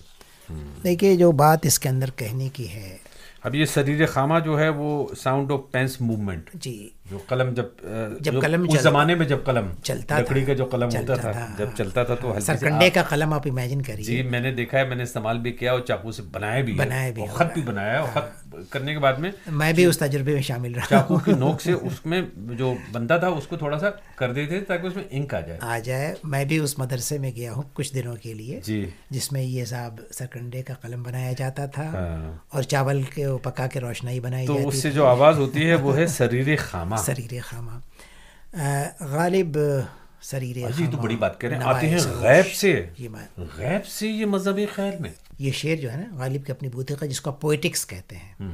اور اگر آپ غالب کے پورے دیوان کو یا ان کی پوری شاعری کو سمجھنا چاہیں تو یہ تعلی کا شعر نہیں ہے جس میں وہ اپنی پریز کر رہے ہو, سیلف پریز یعنی تعلی, اس کا شعر نہیں ہے, بلکہ وہ اپنی پوئٹکس کا شعر ہے. یہ کہ میں جو لکھتا ہوں وہ دراصل ہے کیا. تو یہ تعریف ہے ان کی اپنی شاعری کی, ان کے اپنے شعر کی.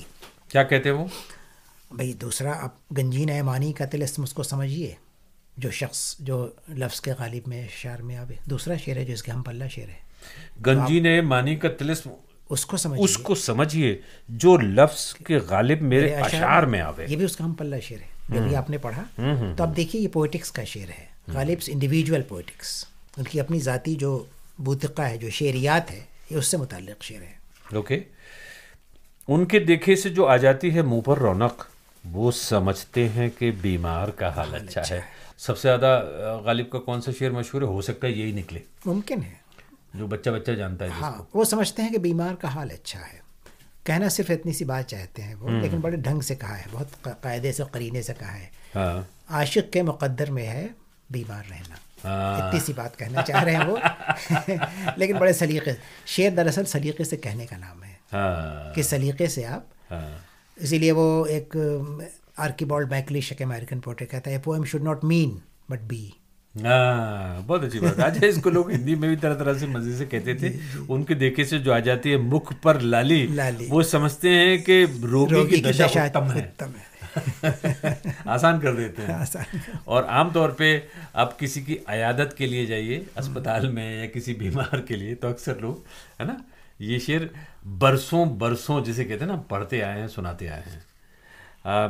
دیکھیے پاتے ہیں عشاق بتوں سے کیا فیض, ایک برہمن نے کہا ہے کہ یہ سال اچھا ہے. یعنی 31 دسمبر, اور ہر سال جب یہ آتی ہے نیو ایئرس ایو, تو میں بہت سارے لوگوں کو سوشل میڈیا پہ دیکھتا ہوں وہ یہ شعر لکھ رہے ہوتے ہیں, اسی امید پہ جی رہے ہوتے ہیں. یہ کیا معاملہ ہے؟ دیکھیے پاتے ہیں عشاق, دیکھیے پاتے ہیں عشاق بتوں سے کیا فیض. یہ جو عاشق ہے اس کی جمع ہے, دیکھیے وہ جی اس کی جمع ہے. اور ہر عاشق یہ چاہ رہا ہے کہ ہر نیا سال اس کے لیے ایک نیا پیغام لائے. یہ تو بہت صاف بات ہو گئی. لیکن اس کی تمنا یہی ہے کہ صاحب یہ سال ہر سال سے بہتر ہو, اور یہ لمحہ محبت ہر لمحہ محبت سے بہتر ہو, ہے نا. سہارا کس کا لیتے ہیں؟ برہمن کا. چونکہ برہمن نے کہہ دیا ہے تو صاحب ایسا ہوگا, تو اس کے منہ میں گھی شکر, اس کے منہ میں گھی. تو ایک دیکھیے بہت نفیس سی بات کہی ہے یہاں پہ. بہت صاف بات ہے, لیکن اس کو آتھینٹیکیٹ کرتے ہیں برہمن کے حوالے سے کہ میں نہیں کہتا, انہوں نے کہا ہے, اور جوتش ہیں, انہوں نے سارے ستارے دیکھ لیے ہمارے, اور پھر یہ سرٹیفائی کر دیا کہ یہ سال ہمارے لیے تو بڑی خوشی کی بات. اور کہیں نہ کہیں ایک سینس آف ایکسپیکٹیشن ہے اور پازیٹیوٹی ہے. واہ واہ واہ. رگوں میں دوڑتے پھرنے کے ہم نہیں قائل, جب آنکھ ہی سے نہ ٹپکا تو پھر لہو کیا ہے. اب کس کی ڈیفینیشن دیکھ کے دے رہے ہیں وہ, کیا وہ بتا رہے ہیں کہ لہو کس کو کہتے ہیں, کیا بتا رہے ہیں؟ رگوں میں دوڑتے پھرنے کے ہم نہیں قائل, مطلب یہ کہ جو ہمارے رگوں میں دوڑ رہا ہے خون, اس کے علاوہ بھی خون کچھ اور ہوتا ہے کیا, جو آنکھ سے نہیں ٹپکتا ہے, جو آنکھ سے ٹپکتا ہے, یہ جو آنکھ سے نہیں یہ کہہ رہے ہیں جب آنکھ ہی سے نہ ٹپکا تو پھر لہو کیا ہے. اب دیکھیں, خون کے آنسو رونا اس کہاوت کی ہے, یہ تشریح ہے. وہ خون کے آنسو رو گیا, یعنی اتنی اس کے اوپر مشکلیں پڑیں کہ اس کو جھیل نہ سکا, اور وہ آنسو نہیں تھے, قطرے نہیں تھے آنسو کے, پانی کے قطرے نہیں تھے, بلکہ خون کے قطرے تھے. اسی میٹافر کو یہاں استعمال کیا ہے انہوں نے. اور مجھے نہیں معلوم کہ کیا غالب کے زمانے میں یہ محاورہ تھا یا نہیں تھا, لیکن جب آنکھ ہی سے نہ ٹپکا تو یہ لہو کیا, اگر یہ محاورہ نہیں سنا ہوگا انہوں نے تو محاورہ انہوں نے خلق کر دیا, یہاں پہ کریٹ کر دیا.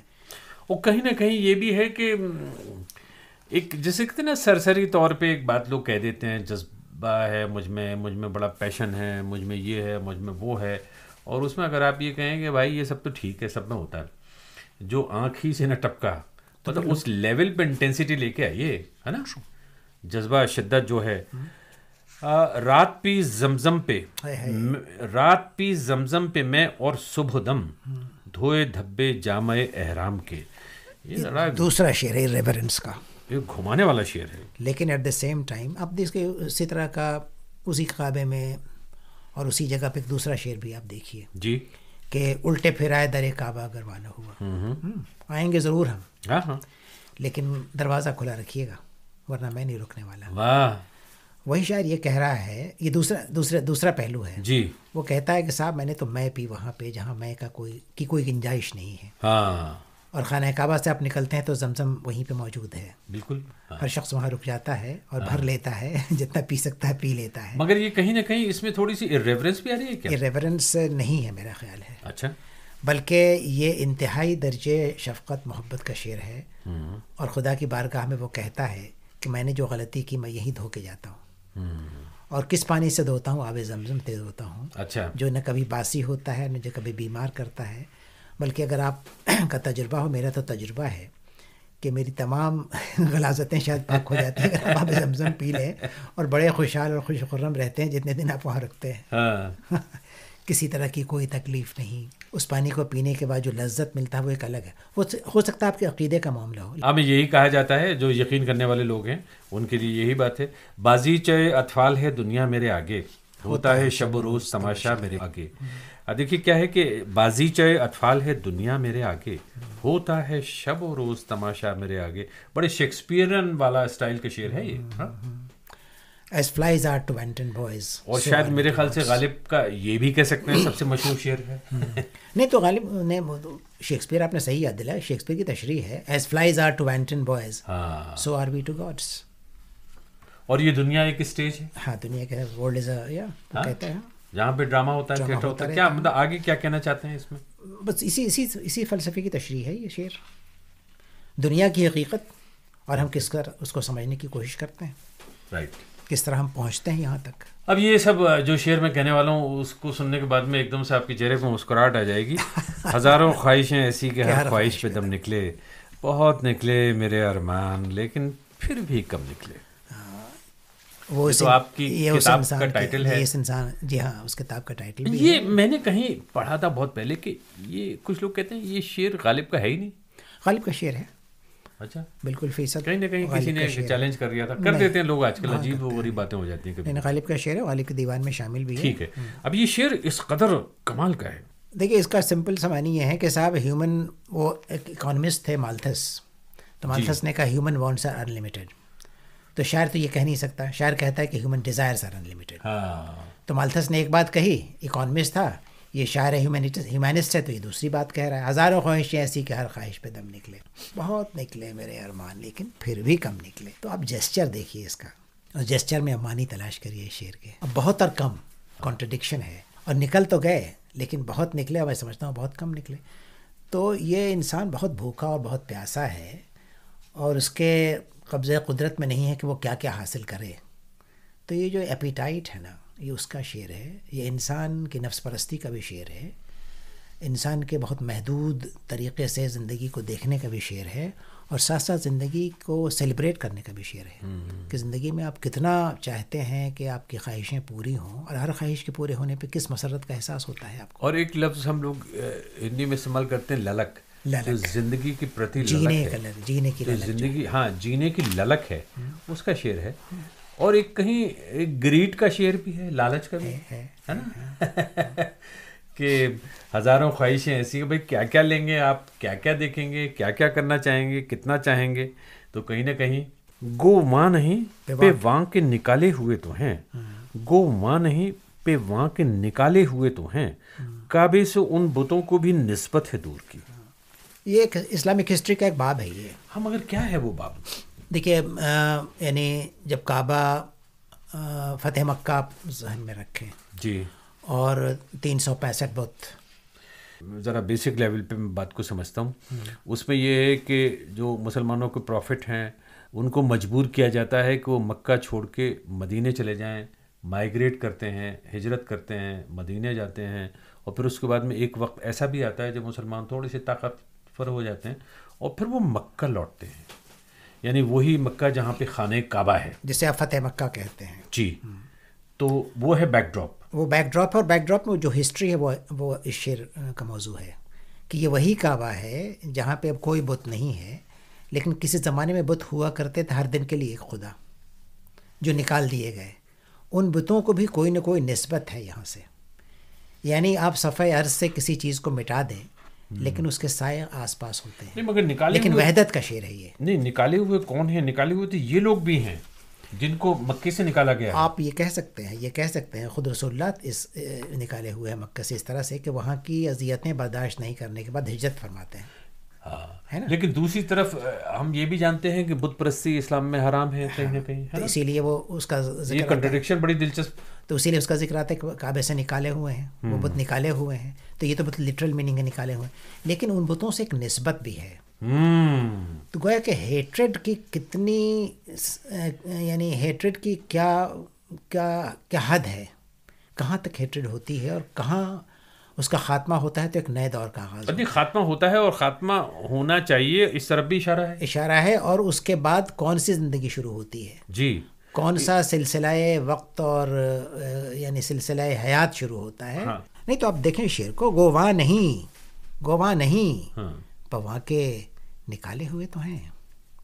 اس میں جو جیسچر ہے ایک بلونگنگ ہے، ایک اظہار ہے اس رشتے کا جو کبھی تھا.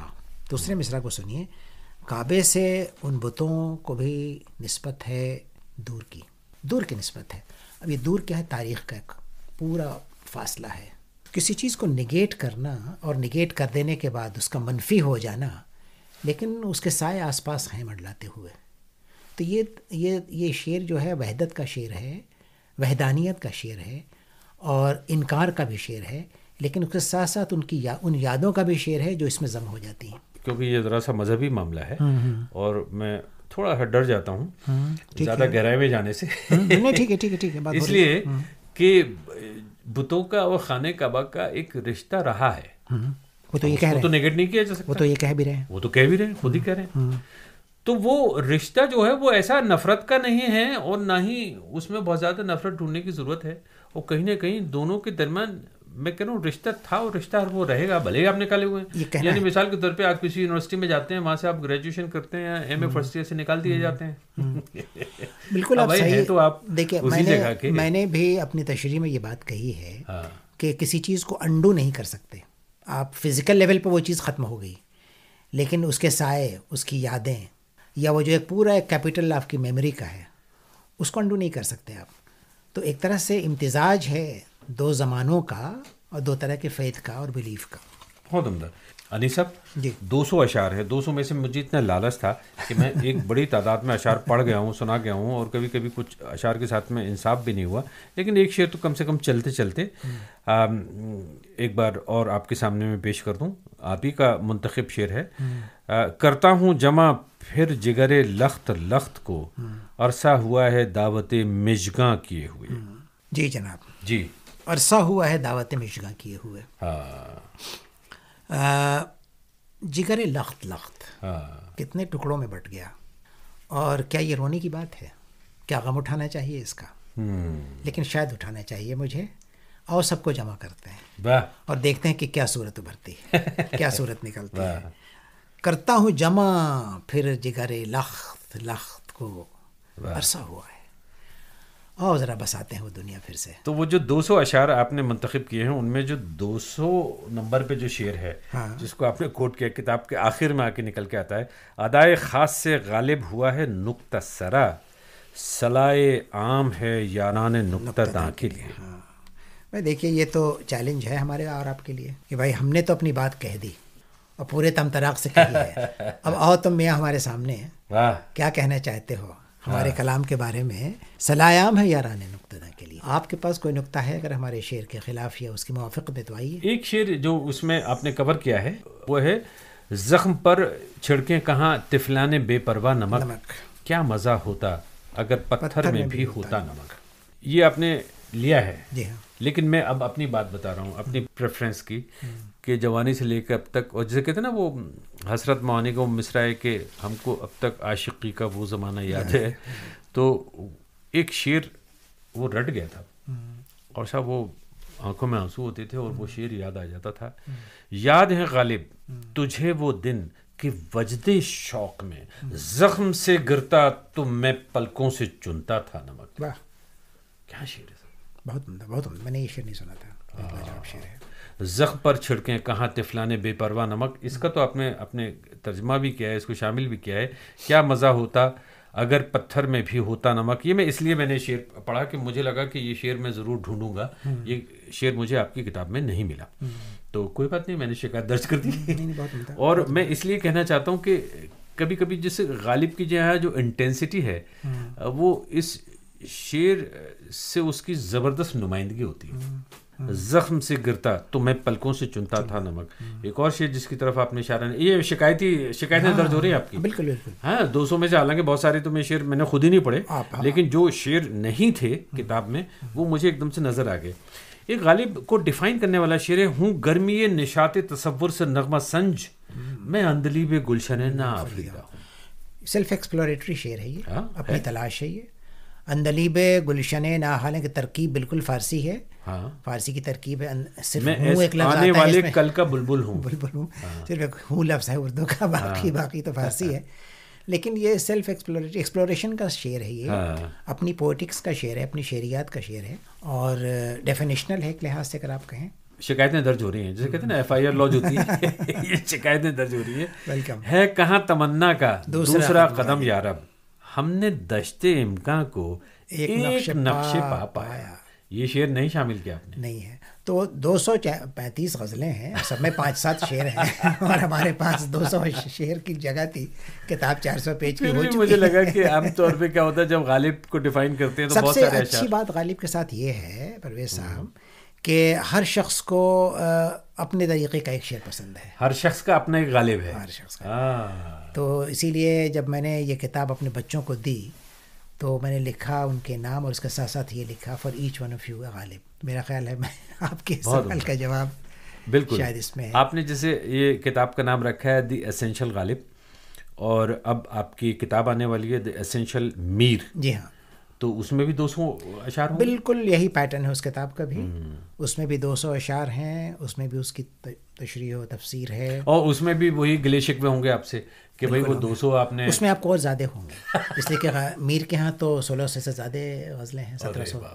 بہت زیادہ. اور آپ کو بتا دوں ابھی سے کہ میں نے پہلی بار، شاید اگر یہ بہت تعلق کی بات نہیں ہے، تو میں نے میر کی غزلوں کی اصل تعداد بتائی ہے اس کتاب میں. ہاں بہت دلچسپ. انیس صاحب آپ کے ساتھ میں یہ لمبی گفتگو کا سیشن رہا ہے، اور میں سامعین کو جو شروتا ہیں ان کو یہ بتانا چاہتا ہوں کہ یہ سارا سلسلہ ممکن ہوا لندن میں اس لیے کہ پروفیسر انیس الرحمان صاحب یہاں آئے ہوئے ہیں اپنی فیملی کے ساتھ میں، اپنی فیملی کے درمیان ہیں، اور ان سے پھر ہمارا یہ ملاقاتوں کا سلسلہ شروع ہوا ہے جو سننگ کے اسٹوڈیو میں ہم نے یہ پوڈ کاسٹ ریکارڈ کیے. بہت ہی خوبصورت جگہ ہے صاحب آپ کی یہ، اور بڑا مزہ آیا یہاں بیٹھ کے اور غالب پہ باتیں کرتے ہوئے. بہت بہت شکریہ، بہت بہت شکریہ.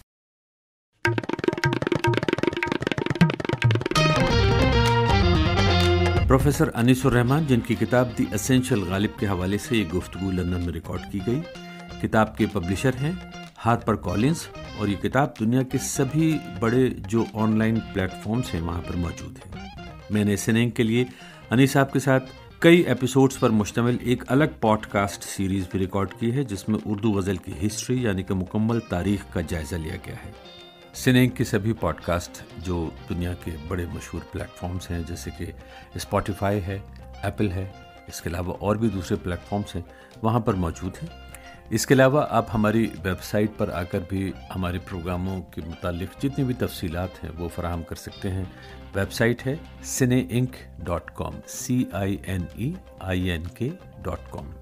آپ اس پوڈ کاسٹ کے حوالے سے یا اور کسی دوسرے سلسلے میں ہم سے رابطہ قائم کرنا چاہتے ہیں تو ہماری ای میل آئی ڈی ہے post@cineink.com. پرویز عالم کو اجازت دیجیے. خدا حافظ.